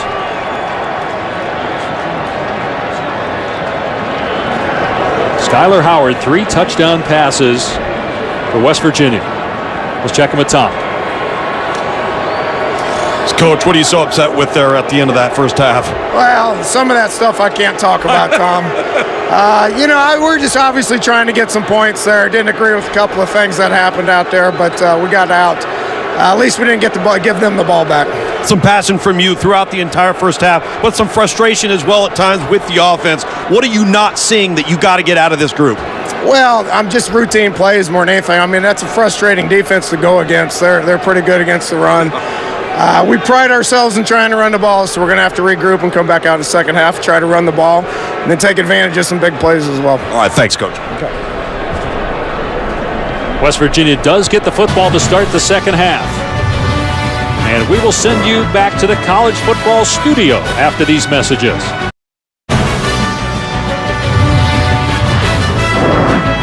Welcome back. Dr. Pepper Championship Drive Game of the Week. West Virginia looking to stay unbeaten, leads TCU 21-10 at halftime. Skyler Howard, this is arguably the biggest game he's played in, as West Virginia is trying to go 6-0 for the first time since 2006. But also, he's from Fort Worth, and he was not recruited at all by TCU. Greg, he was terrific in that first half. Very good performance to this point. He's really made a lot of throws down the field, too. Been very accurate. TCU has been trying to play with very wide safeties. That does give you some room up the middle of the field. He took a shot here to Shorts. Shorts went up and made a great play. And here's the throw of the day so far. A couple plays later, you have Gibson finding the middle of the field. He's been extremely accurate when throwing it down the field. You see, on 11 yards or more attempts, he's 3 for 3 for a boatload of yards. A lot of things underneath, too, so he's putting it in a good spot, allowing his receivers to run after the catch as well. 2 of his 8 completions were hope throws, where guys just made incredible grabs, but those are the kind of things you need to have happen if you want to get to 6-0. And then people start talking about you as a playoff contender, as this one will sail through the end zone for a touchback. West Virginia will start on the 25 as we look at our Pacific Life game summary. It was an awful start early for TCU. How about a fumble on the opening kickoff that West Virginia turned into a touchdown? And then Kenny Hill throws a pick, but they miss a 47-yard field goal. Howard with the 3 passing touchdowns, tying a career high. And the Mountaineers lead by 11 as we start the third quarter.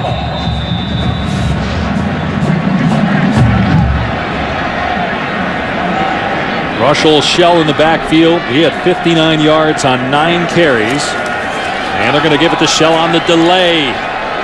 Behind his blockers out to the 30. Here's Tom. Well, speaking with Gary Patterson, he was very matter-of-fact about the first half. He put the onus of the responsibility on the third touchdown for West Virginia on himself, calling a zone blitz that he knew he shouldn't have called. And then very simply, he said, we've got to cover the screen game better. Aside from that, I like how our team's playing. I asked him about the penalties and the turnovers in the first half. He said you can't win with it. That's been the problem all year, Tom, for TCU.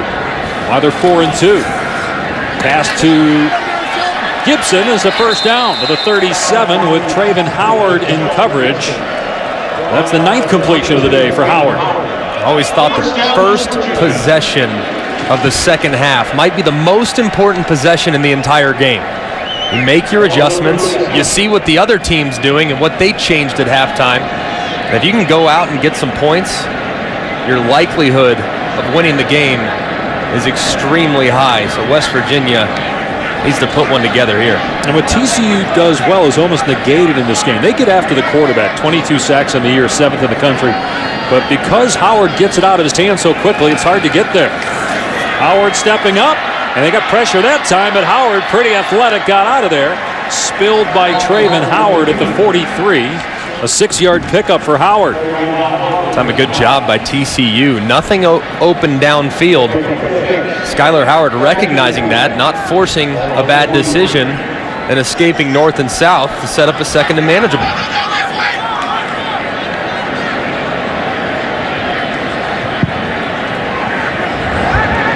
Howard changing things up here for 2nd down and 4.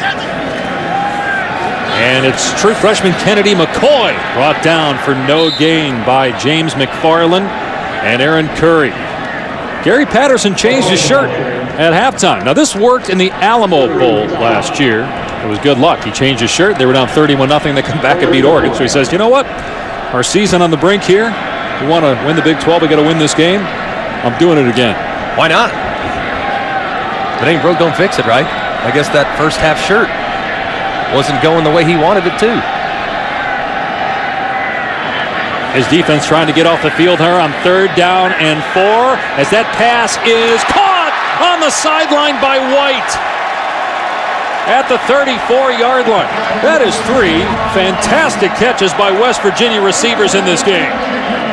Great catch. And look at that right foot. Secured the ball all the way through to the ground. Standing body control. They go back to the ground and shell. Ripped down after a 2-yard gain by Chris Bradley. But man, these receivers for West Virginia, Shorts, Gibson, White are pretty good. Now, Karan White, he's the younger brother of Kevin White, who starred here at West Virginia. His NFL career has been stalled because of injuries. But this is a good group the Mountaineers have. Deep group, too. Versatile. Can do a lot of different things. 2nd and 10. And in trouble. Ball thrown up for grabs. It's caught again. Only a short gain for Durant, but still another great catch as the quarterback Howard was being chased. It's not one I'd want to do a whole lot if I'm Skylar Howard. Getting grabbed and almost thrown down, throwing it up for grabs. Good job by Durant. Going high and making the play. West Virginia's been great on 3rd down. This is 3rd and 7 out in space to Shell. Makes the defender miss and gets the first down. Now the Mountaineers on 3rd down are making it happen. They're 4 of 8. Again, bad defense by TCU. Poor tackling. TCU has always been outstanding defensively. This year, they've missed an awful lot of tackles. Right there, had them stopped, had it bottled up, had everything you wanted. Just poor execution with the defender going in out of control and missing the tackle. Right, because then you're off the field. You got a field goal kicker that struggled coming on the field as they run it here on 1st down to McCoy. Short gain of 2. And again, Dana Holgerson told us anything outside of 45 yards he's not going to attempt. Now, they did try a 47-yarder in the first quarter and missed it.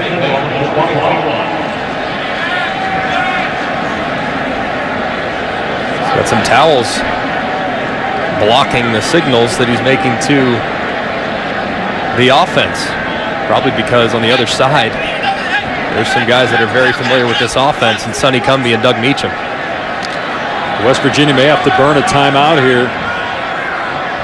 as the center judge pulls the quarterback back with a play clock winding down. They do get the play away. It's play action. Howard stops, throws, batted down.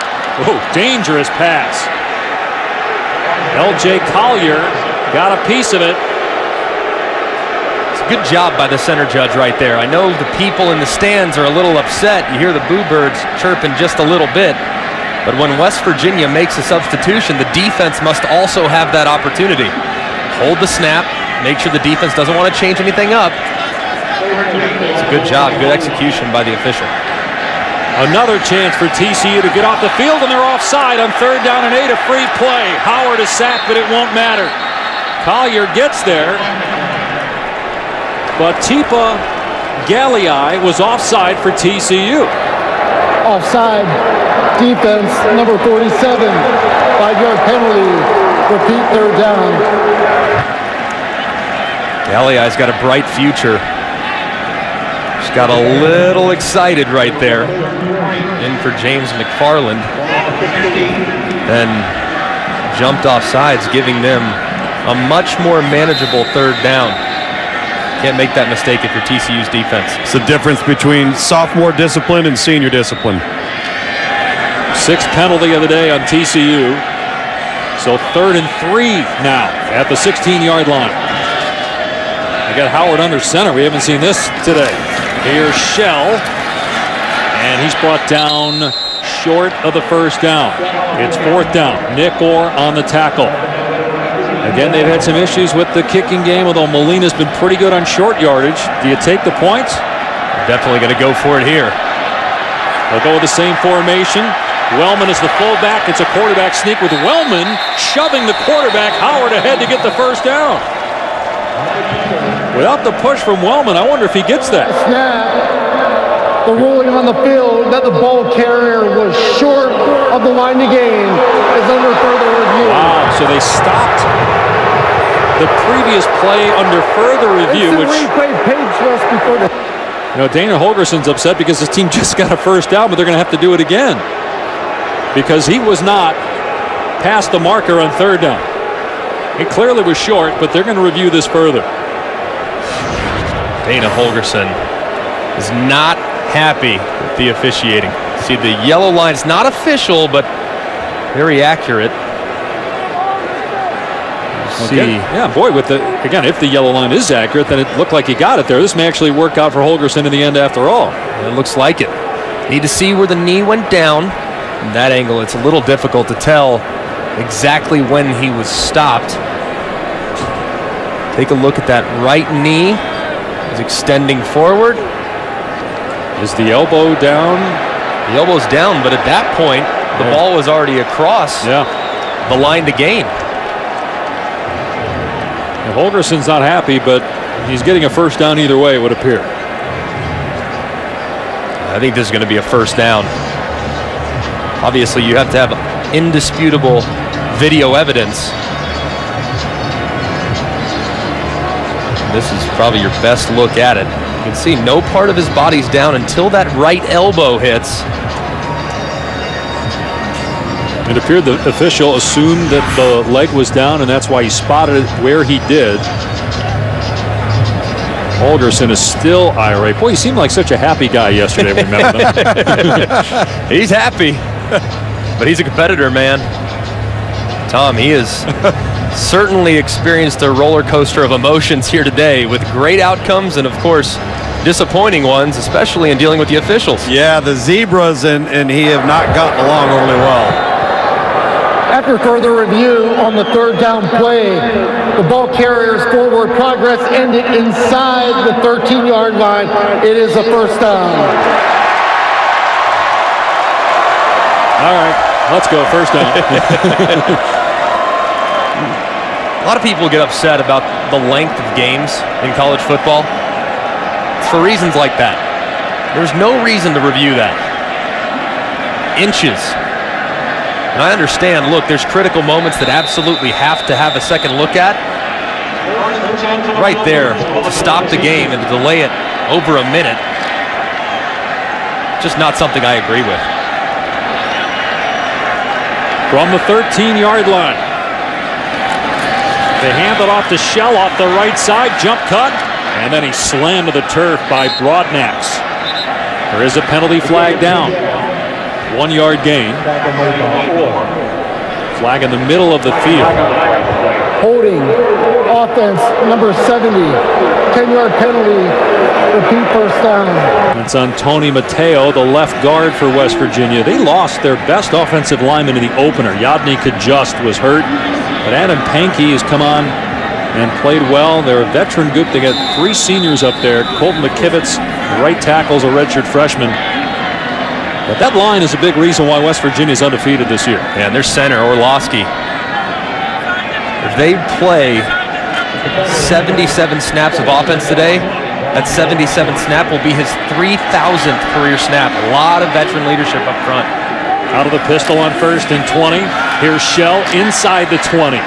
And down to the 17-yard line. It's a 6-yard run. Denzel Johnson on the tackle. Fellas, we're going on close to a 7-minute drive here. If it gets down to it and they're not able to convert a score touchdown with the time that West Virginia's taking the clock out, they got to kick a field goal here when there's a discussion about it. Yeah, play 13 of this drive coming up, 2nd and 14. Play action for Howard. In trouble, throws it away. He looked like he was in the pocket, and here comes a flag. Didn't appear to leave the pocket there. Pressure by McFarland. We had a grounding call earlier.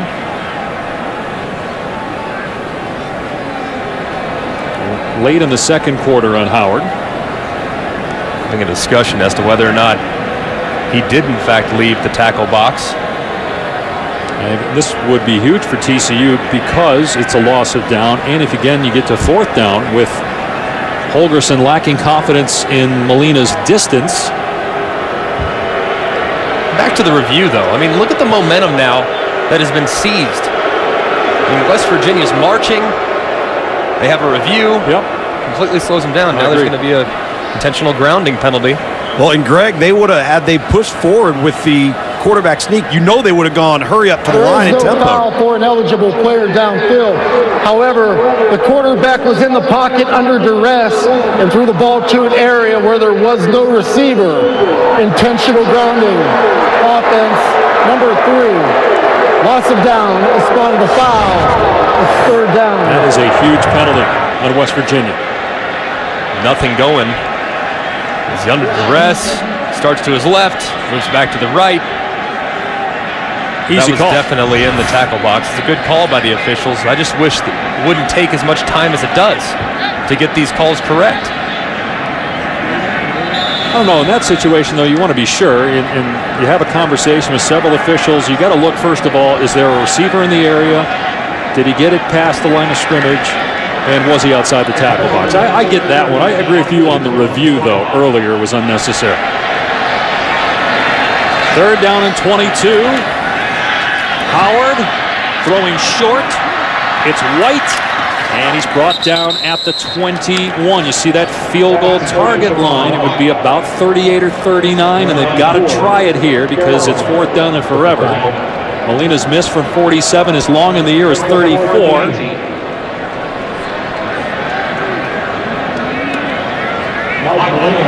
But that's a big stop for TCU, aided by the penalty. But as Tom pointed out, almost 7.5 minutes off the clock.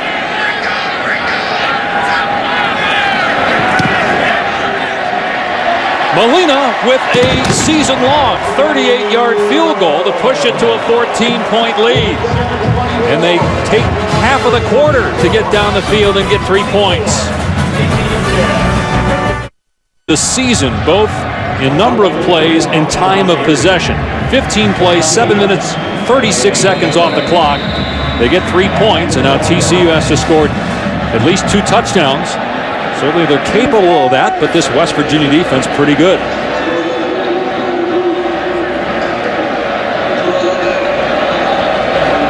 Mountaineers give up fewer than 20 points per game in the season. They've held TCU to 10 so far. Fielded on the 5-yard line by Gray. Running the long way. Wrapped up at the 20-yard line. Marvin Gross there on special teams for West Virginia. Mountaineer fans hoping for 6-0. They're up 14.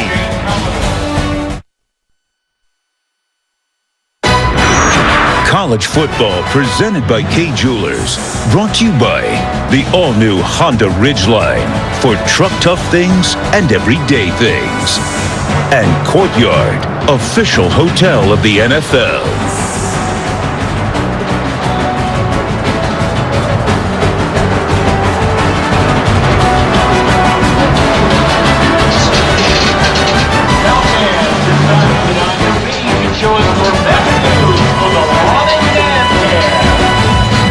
Dave Pash, Greg McElroy, Tom Luganville back in Morgantown. Well, going into week 1, Oklahoma-Houston, it seemed like a certainty the Big 12 was going to expand and that Houston would be part of the expansion as Kyle Hicks bounces it to the outside and has a first down, still going all the way to the 37. Great run by Hicks. But the Big 12 announced this week it will not expand. And these are the two youngest members of the conference, West Virginia and TCU, joining 5 years ago. What do you think, Greg? I disagree with it. I look at Houston. I look at BYU, Cincinnati. Would have made a lot of sense to expand to 12 or 14. To continue to increase the quality of football that's played in this conference. Bob Bowlesby, the Big 12 commissioner, is here. Well, we talked with Gary Patterson about that this week, and he said, look, there are people that didn't want us in the Big 12. So I think that was his way of saying, I understand why the Big 12 didn't expand, because they didn't want us 5 years ago. They were in the Big East for a heartbeat with West Virginia. On 2nd and 7, one-on-one coverage. Hill's pass is incomplete. Taj Williams had it knocked away. Antonio Crawford filling in for Battle, who was ejected in the first half for targeting, makes the play. Nice play. Late undercut on a skinny post. That's not easy to do. Crawford breaking it up down the field. Made it look easy. It's an important third down for TCU here.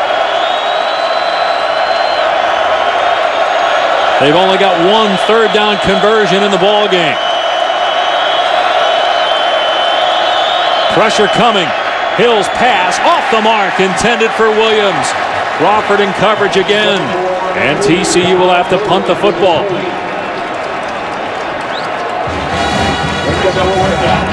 This West Virginia defense, can't say enough good things about them.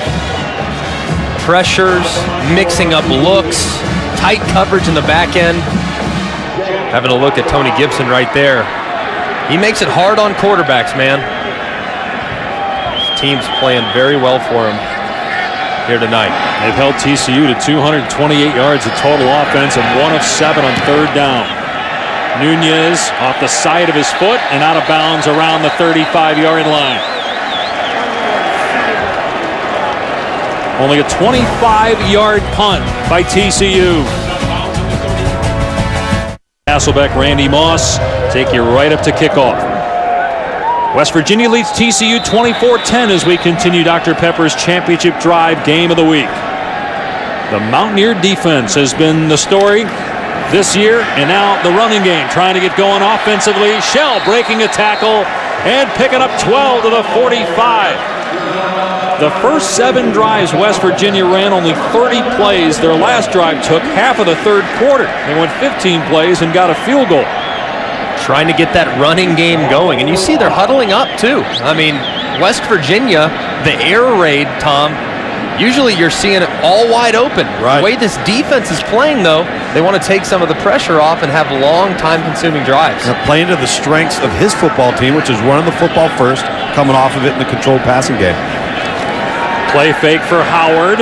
Steps up in the pocket, takes off across the 45. Tried to take on a defender, and Howard bounces right off of Traven Howard. And got more yardage into TCU territory. Boy, Howard running the football. Last week he had over 400 yards of total offense, was Big 12 Offensive Player of the Week. He's going to be a candidate for the award again at this rate. Playing very well. Decisive with the football, knowing when to run it, knowing when to throw it, and being accurate when he does throw it.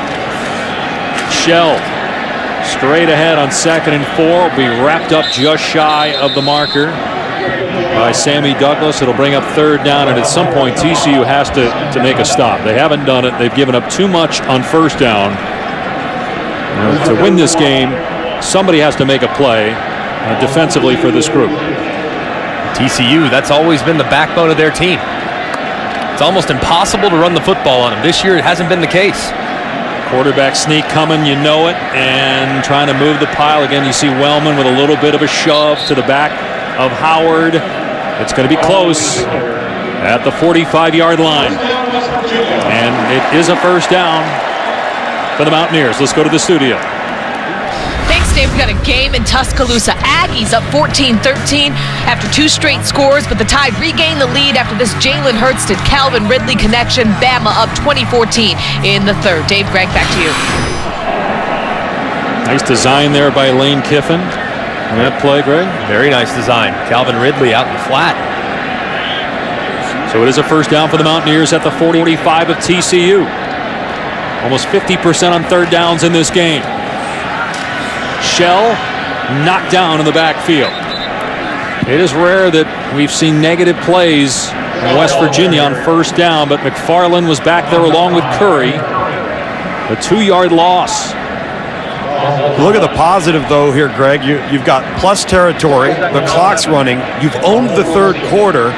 And at the end of this, if it ends in a kick, you're going to maintain field position advantage. Got a problem with something in the face mask. It looks like of Curry. They're trying to get the helmet off. Oh, what is going on? I mean, you even have a West Virginia player in there trying to help out. If something got in the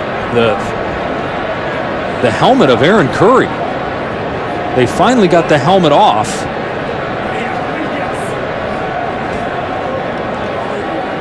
My goodness. Guys, I'm watching them take him off the field right now. He was getting choked either with his chin strap and could not breathe. And you see him gasping for air right now walking off the field. Wow, that's scary. Can't say I've seen that. I've never seen that. No, me neither. Thank goodness he's okay and they were able to get the helmet off. Yeah, he was in a panic. Wow.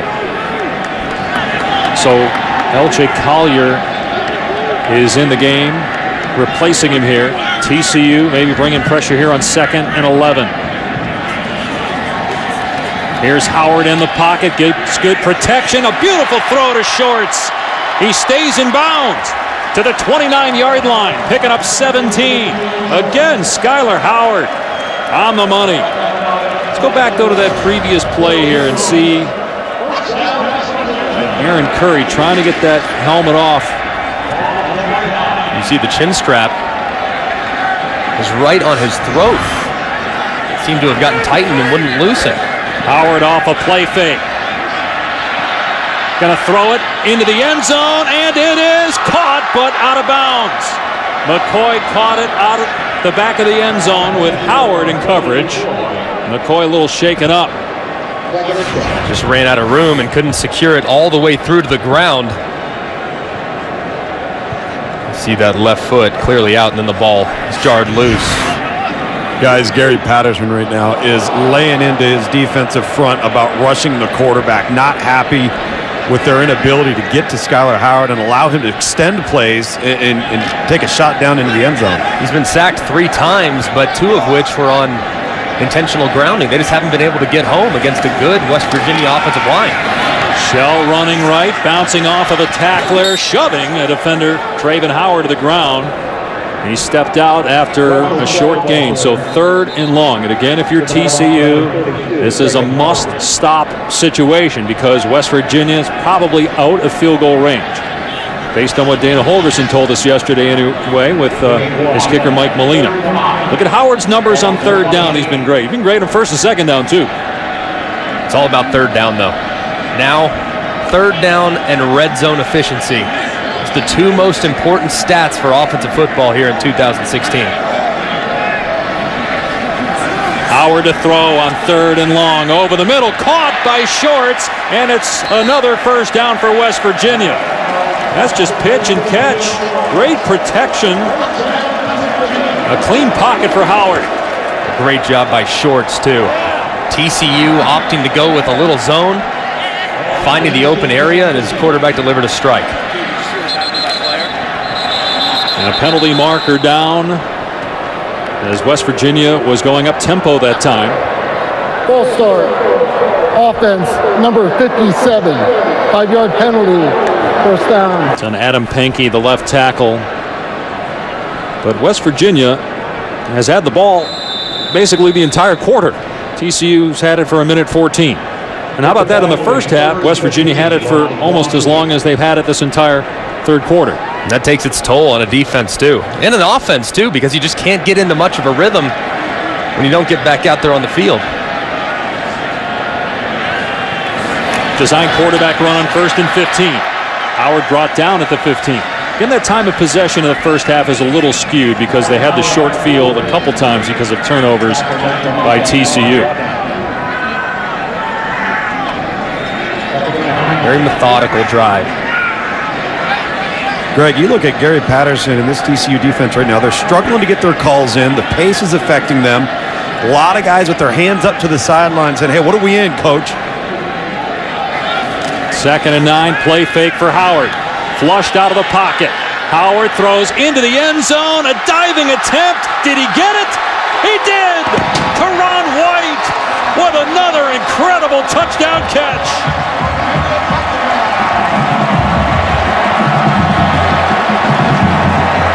These receivers for the Mountaineers may be among the best in the country. Wow.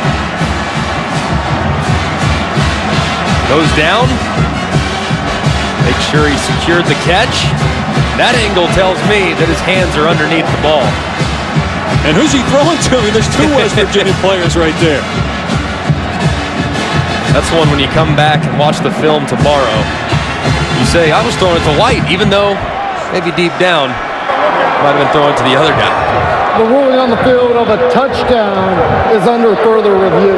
Devontae Mathis was the other receiver, but man, how many great catches have we seen in this game by West Virginia receivers? Several. That's 4 touchdown passes for Skyler Howard if it stands, which I think it will. And a potential backbreaker for TCU. Just a great throw. We're being told they're also looking to see if White stepped out of bounds and then came back in and was the first player to touch the football. There's White. Looks as though that left foot is in bounds the entire time. Got to review all aspects of the play. Remember, it has to be indisputable video evidence in order to overturn. I think this play is going to stand. After further review, the ruling on the field of a touchdown is confirmed. So the video said, indeed, clearly it was a catch, and he didn't step out, and that is the 4th different receiver to catch a touchdown pass from Skyler Howard today.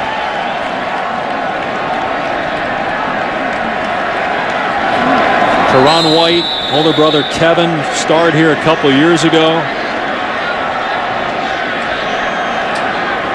For the point after.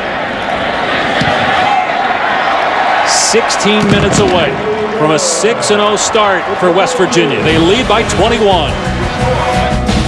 Inside access, watch his head coach Dana Holgerson dropping dimes, throwing steak to his son Logan, and Logan catching it with his teeth. He's a quarterback currently at Morgantown High School. Shows he can be a good receiver, too. I'll say. Dana can still sling it. Pretty good throw. I didn't see him move much. Dana must have thrown a perfect steak toss there. Looks like a pretty nice backyard also. Short kickoff taken on the 5-yard line by Deontay Gray. And Gray is up to the 25. Fumble the ball again. The second time he's done that on a kickoff. And it's West Virginia ball. Another takeaway by the Mountaineers on special teams.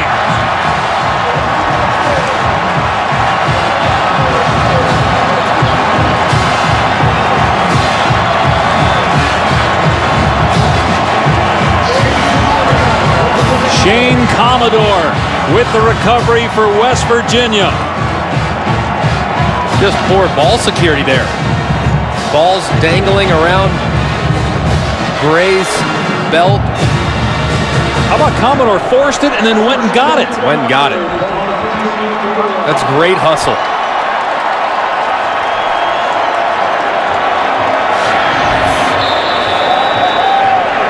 This just isn't TCU's day.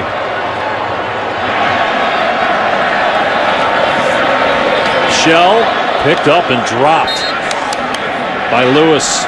Minimal gain. Man, look at the second half possessions for West Virginia compared to the first half. They're really eating that clock. The ground game's getting going some. Skylar Howard is the guy that's making it go, though. And that offensive line has answered the challenge at halftime, controlling the line of scrimmage.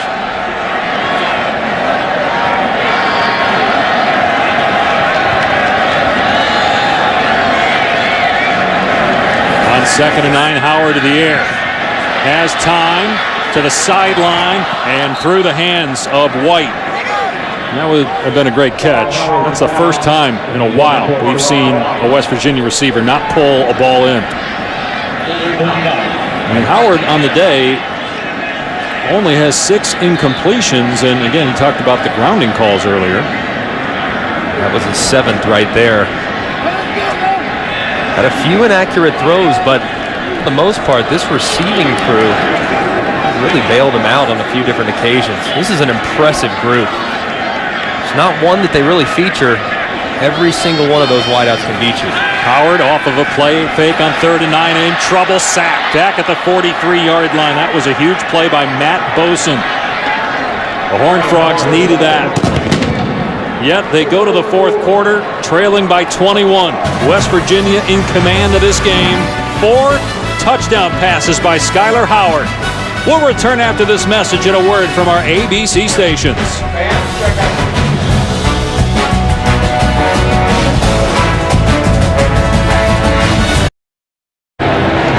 Start of the 4th quarter in Morgantown with Greg McElroy, Tom Luganville. I'm Dave Pasch. West Virginia 5-0 on the season, 2-0 in the Big 12. And in command of this game, 31-10.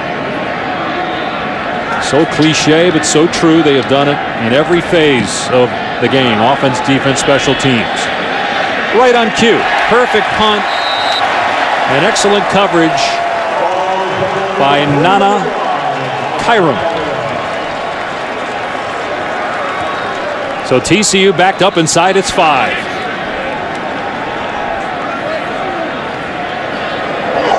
TCU's got to get something going here.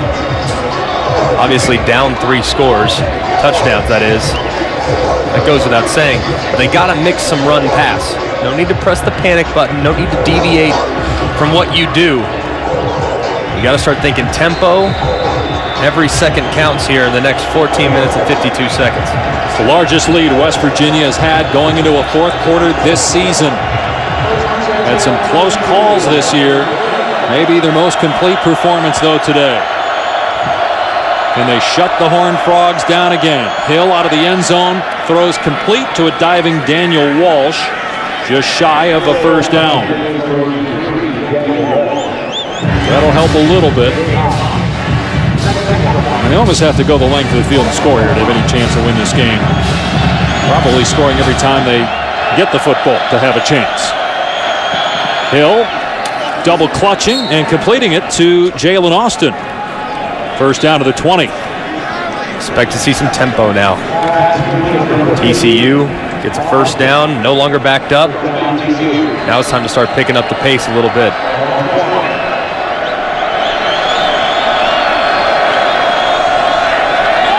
Here's Hicks, nowhere to go, and a flag down as Hicks is dropped in the backfield by Kaiser White. We talked about Karan White. Holding. Offense, number 70. The penalty is declined. 2nd down. Talked about Karan White on offense, Kaiser White on defense. And again, both younger brothers of former Mountaineer Kevin White. All 3 went to Lackawanna Junior College in Pennsylvania before coming to West Virginia. 3 brothers can play some football, man. Kaiser White He's been outstanding this year. Very consistent.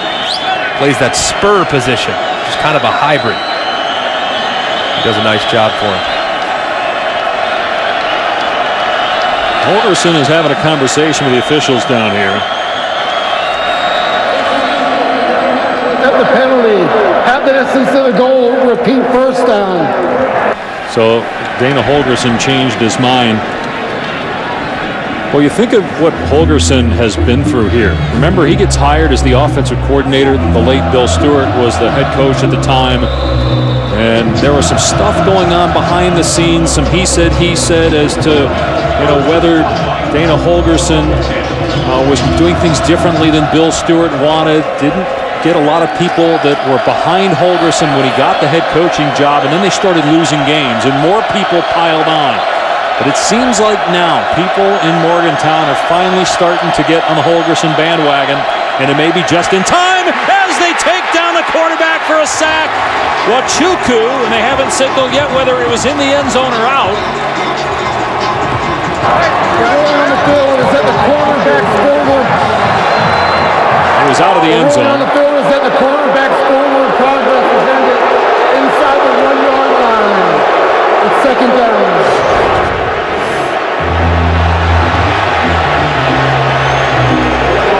That's close. Well, the entire ball has to be across the goal line, and it did look like he actually reached it out and got all of it over that time before he got pulled down. Very aware, but a good job up front. This West Virginia defense, man. Big 12's known for offense, but defense is what wins championships. Look out here on 2nd and 29. They run, and Hicks gets out of the end zone, but another penalty flag. Half the distance to the goal would be about a millimeter.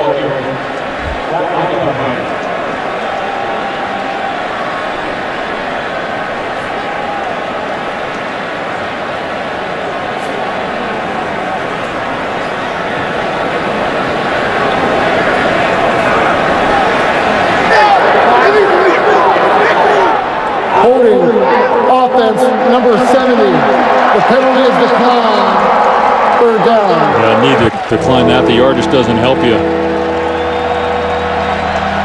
How about, again, Holgerson? There's so much talk about maybe him being fired. And if they win this game at 6-0, I know it's early, but there's going to be some Coach of the Year discussion in the Big 12 anyway. There should be.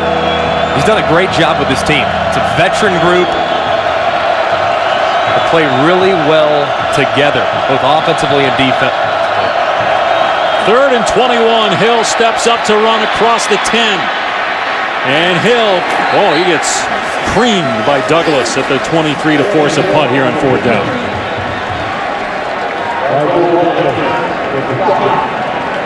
Good tackle in the open field right there.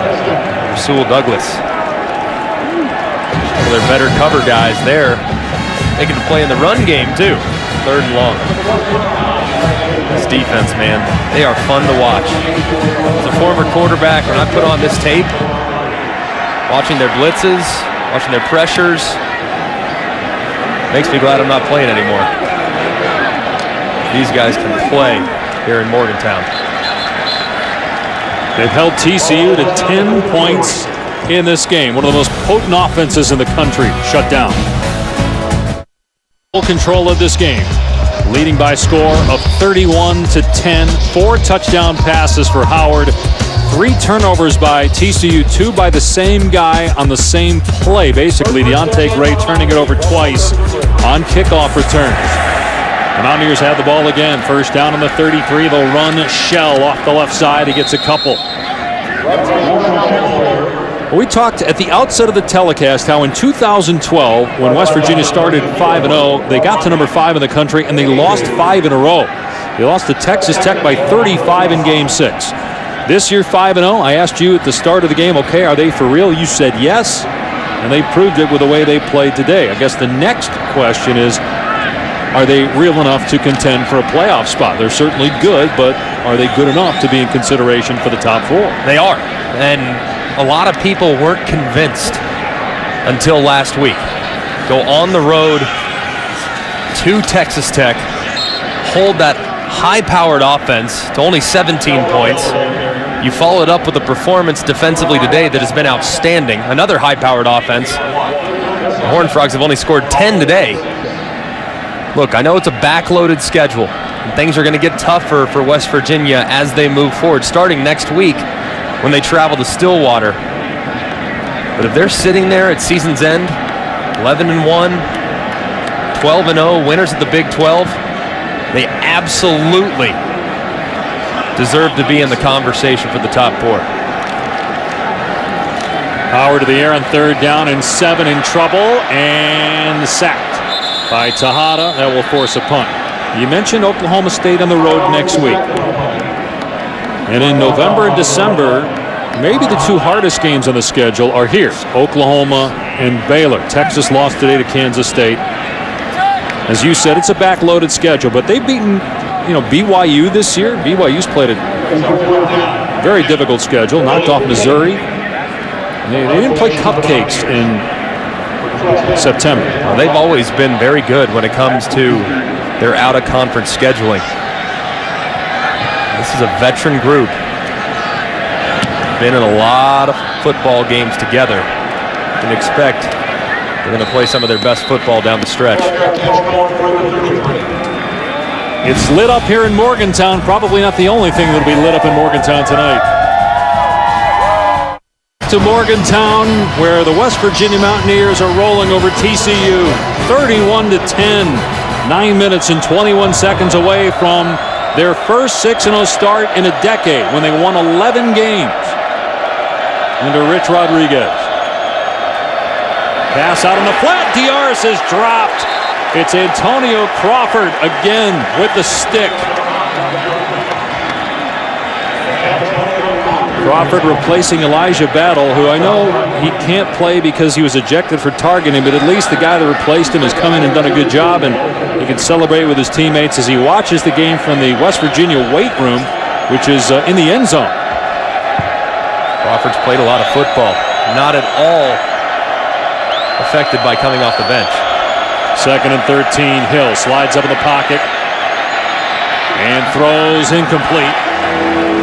The receiver, Graham, may have stepped out anyway before that. The official threw his cap. And penalty flag down.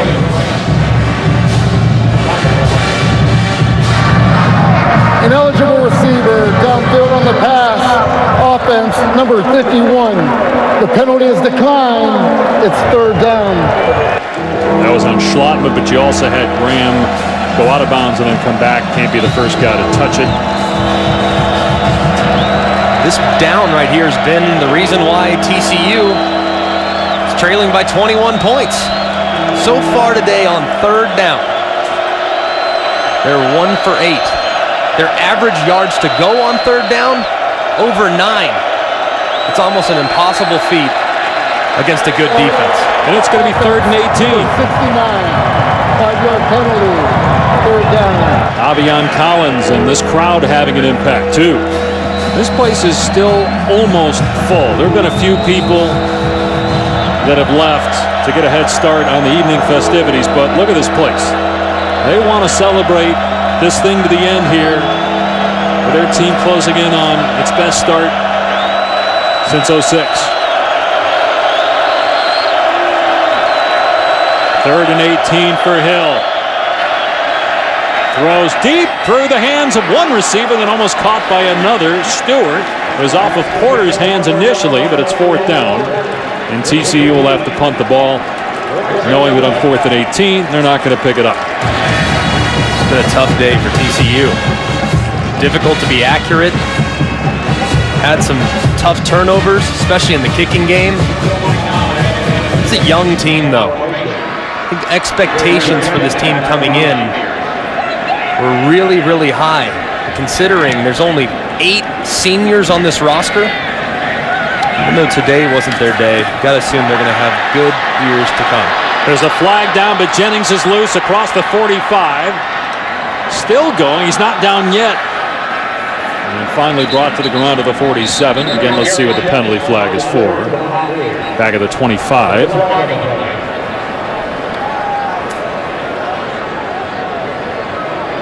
A lot of laundry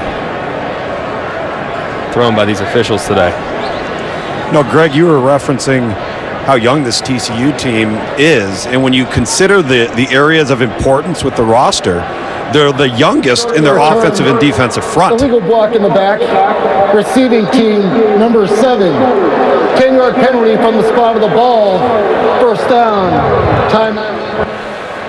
8:14 on the clock in the fourth until victory for the Mountaineers.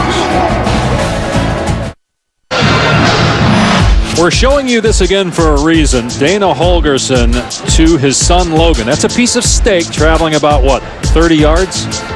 I'd say 100 yards. That's pretty far. Yeah, long way. So our producer Brian Ryder said, let's make our 3 guys go ahead and do 2 QBs in a pass, catch grapes. And Luganville had no problem doing it and won it.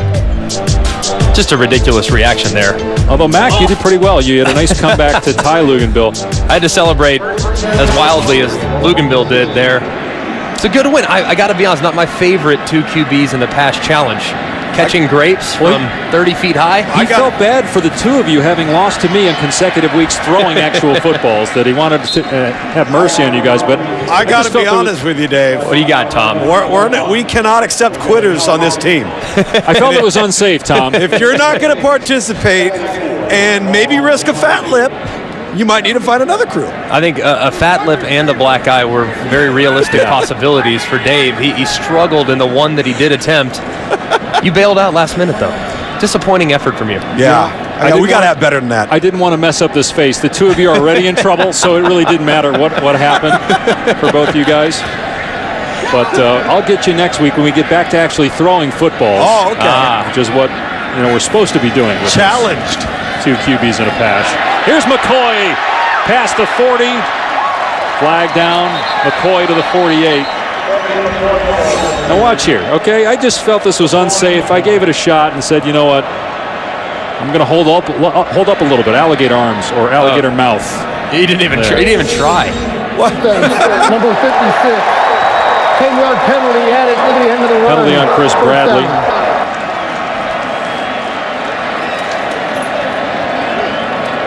It's not your best day in 2 QBs in a pass, pal. I love you.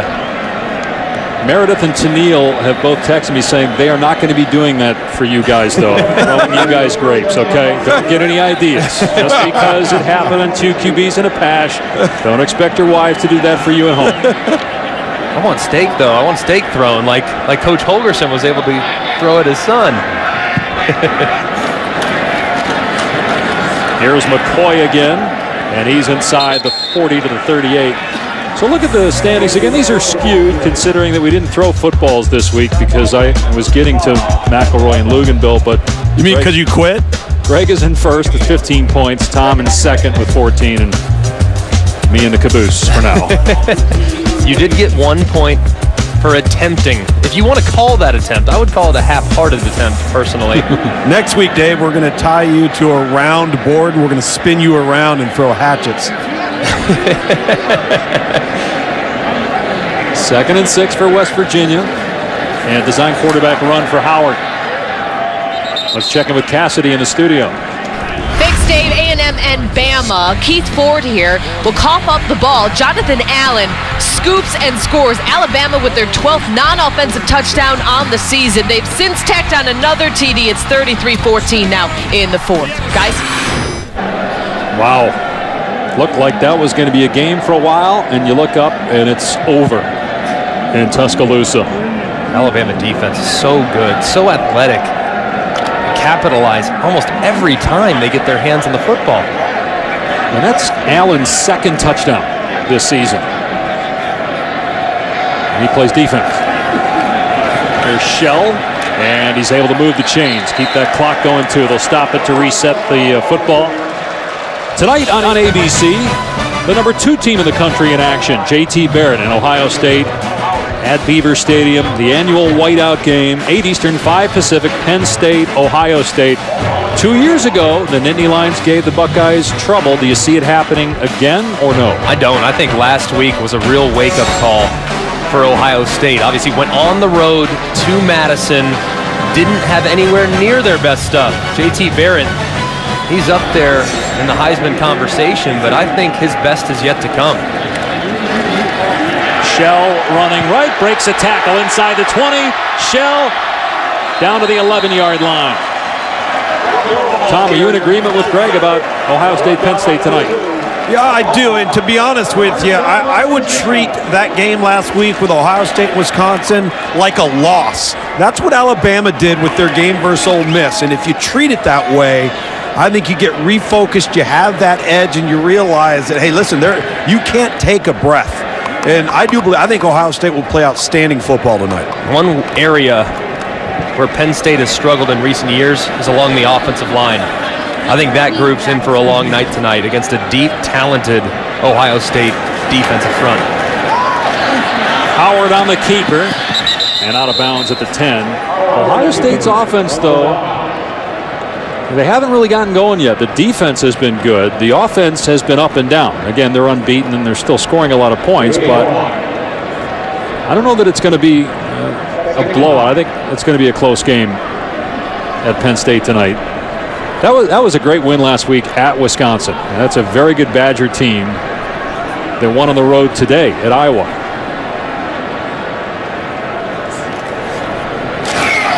Here's Shell. Brought down. The clock continues to run. TCU not going to stop it at this point. Down 21, 3.5 to go. Guys, where do the Horned Frogs go from here? They're going to be 4-3. They were ranked 13th going into the regular season. And not only are they going to be out of discussion for the Big 12 championship, you would think, with the 2-2 record, but I mean, look, they still got to go to Baylor. Oklahoma State at home. Still have to go to Texas. I mean, Texas, I know their record wouldn't indicate it. I would assume they would play TCU very tough at home in a few weeks. Shell just takes a seat to keep the clock running. And TCU, though, the way their schedule's set up, they really have 2 3-game seasons remaining. They play 3 weeks. They play this week, obviously. Next week, they're going to play against Texas Tech at home and then travel to Baylor. Then they get another bye week and then finish the season with 3 more. This team's very young. Tom, I think that they are the type of group that could really improve after a bye week. Wasn't the case today, though. Coming off of a bye, came out flat and made way too many mistakes in the kicking game. Yeah, and I think they got to find out who their leaders are. Who are the guys that are going to rally the troops? Who are the yard dogs? I don't know if they have that established yet with this team. Timeout taken by West Virginia. They took the clock down, and it'll be 4th down when we come back. Orgeron against the team that he once coached in Ole Miss. Meanwhile, West Virginia going to try a 26-yard field goal, leading 31-10 here in the closing minutes. Continue to get Mike Molina some work. Tough angle here. But it's true, and it's a 24-point lead. Well, it started bad for TCU and kept going. A fumble on the opening kickoff by Deontay Gray. Recovered inside the 20 by West Virginia, and then a touchdown pass to make it 7-0. Then a pick by Hill.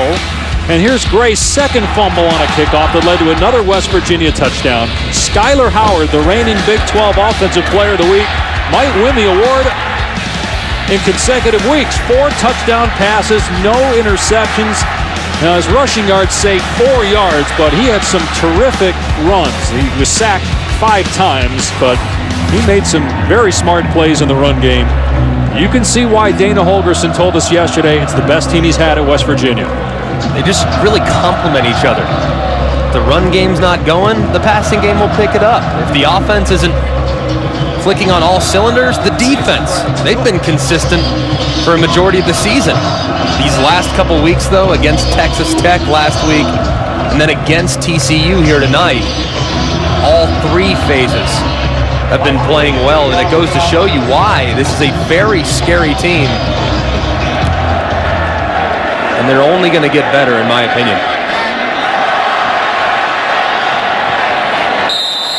That's a touchback. The official blew it dead. And then Darius Anderson took it out of the end zone. I think he wasn't sure there whether it was a touchback initially. Placing his knee on the ground, and by rule, that causes the ball to become dead. It is a touchback. Yeah, whether you put your knee or down doesn't matter. If you simulate it, you're down. So it's a touchback. They'll start at the 25-yard line. Gary Patterson letting Anderson know about it right now. Tonight after Ole Miss LSU, it's John Bucci-Gross and Nicole Briscoe with Sports Center at night. Game 6, Dodgers-Cubs. Don't show McElroy the score. All the college football highlights, NFL news, and more. Greg Bean from LA, of course, a big Dodger fan.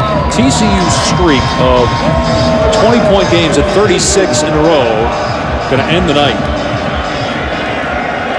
Second longest streak in the country behind Oregon. The Ducks are scoring, but they can't stop people. They gave up more than 50 to Cal last night on ESPN, losing double overtime. Hill gets hit, and the pass is incomplete. Boy, this front for West Virginia, they hit Pat Mahomes of Texas Tech 29 times, according to the coaches last week. Hasn't been as often on Kenny Hill, but they've been back there. Again, another reason why this West Virginia team is for real. Yeah, they really affect quarterbacks. I mean, Pat Mahomes is outstanding. Kenny Hill, those two guys come in near the top of the Big 12 in passing yardage.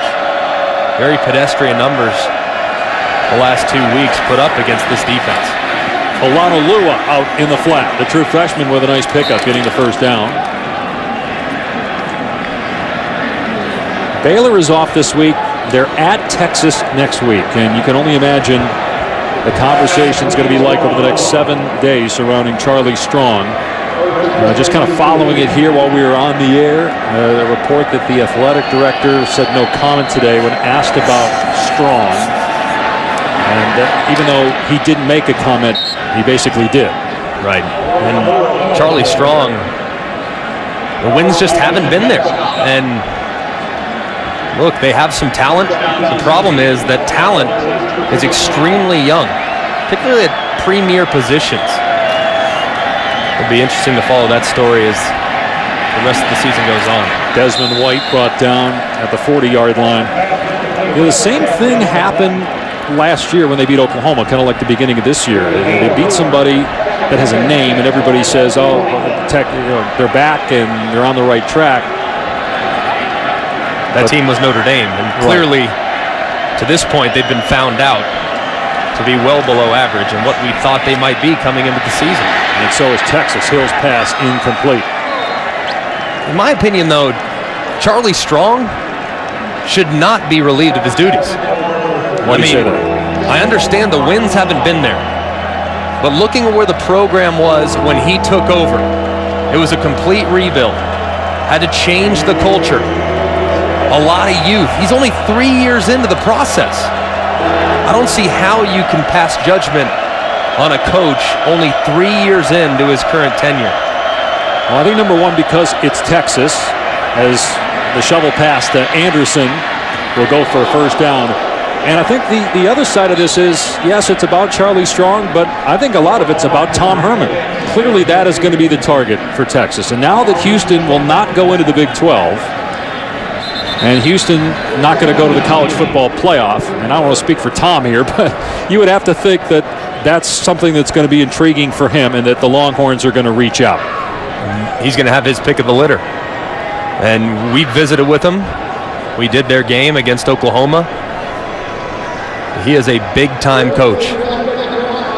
And if he does, in fact, lead Houston, wherever he ends up, I think could have a very, very bright future. But the pockets are deep at Houston, and he's got a chance to build something that's similar to Boise State. Texas is one of the best jobs in college football. So if he does get that opportunity, I'd be very surprised if he turned that down. Jeremy Tyler shaken up, but looks to be okay as he goes to the West Virginia sideline.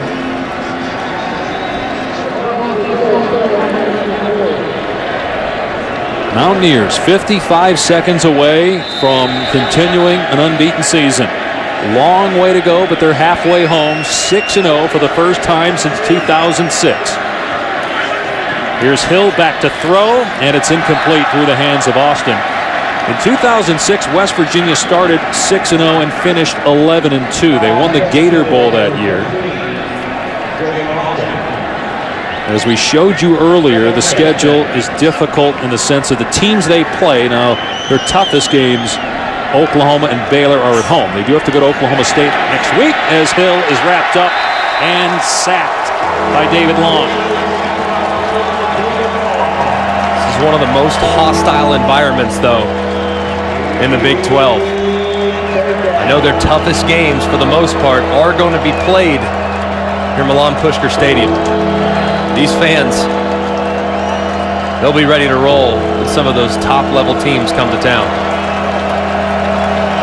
Oklahoma is here on November 19th. Baylor on December 3rd.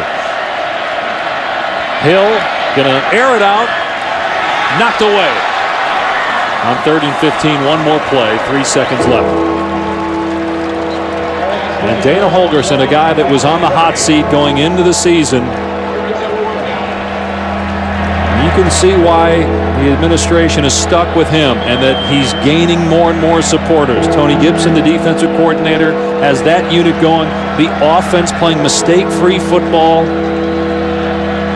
And this is a team to watch the final month and a half of the regular season.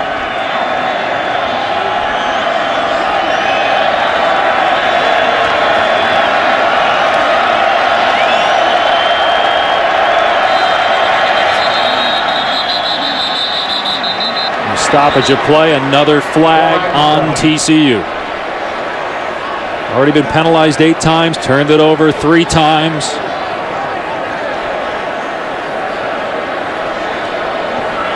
Delay of game, offense, 5-yard penalty, 4th down. So it'll be the first time since 2013 that Gary Patterson has lost more than 2 games in a season. And we're not in November yet. They're 4-8 back in 2013.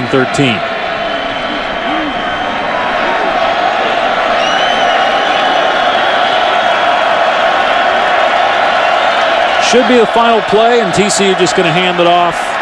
And that'll do it. West Virginia improves to 6-0 for the first time in a decade.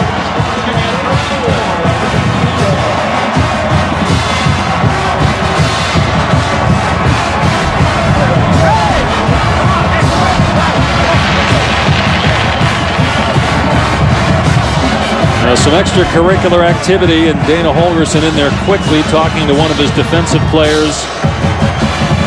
He should be smiling. Boy, he looks stressed out in the first half, but done a great job getting this team to where they are. And a guy that has come onto the scene this year, Skyler Howard, with 4 touchdown passes. Let's go to Tom. Well, Coach, you jump up 8 spots last week, start getting the attention of the nation. What type of message does this send? I'll be honest with you, we really didn't pay attention to where we were or how many spots we moved up. Probably not going to pay attention to it this week either. You're only good as your next game.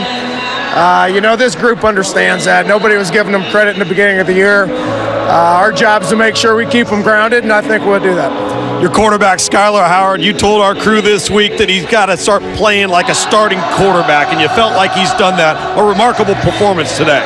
Yeah, he's pretty good. I mean, Gary's so good on defense. He's hard to move the ball against. You got to make some big plays. But the biggest thing that he did was just get us in the right play, and he took care of the football as well. So if you do that with our run game and the receivers making plays downfield, we got a chance. All right, Coach, go enjoy this win. All right, thank you, Tom. How about for Howard? 7 of his 16 completions were more than 15 yards. He had back-to-back incompletions only once in this game. Perfect performance for Skyler Howard. West Virginia wins 34-10 over TCU. For Greg McElroy, Tom Luganville, our entire crew, I'm Dave Pasch. So long from Morgantown, where the party is on.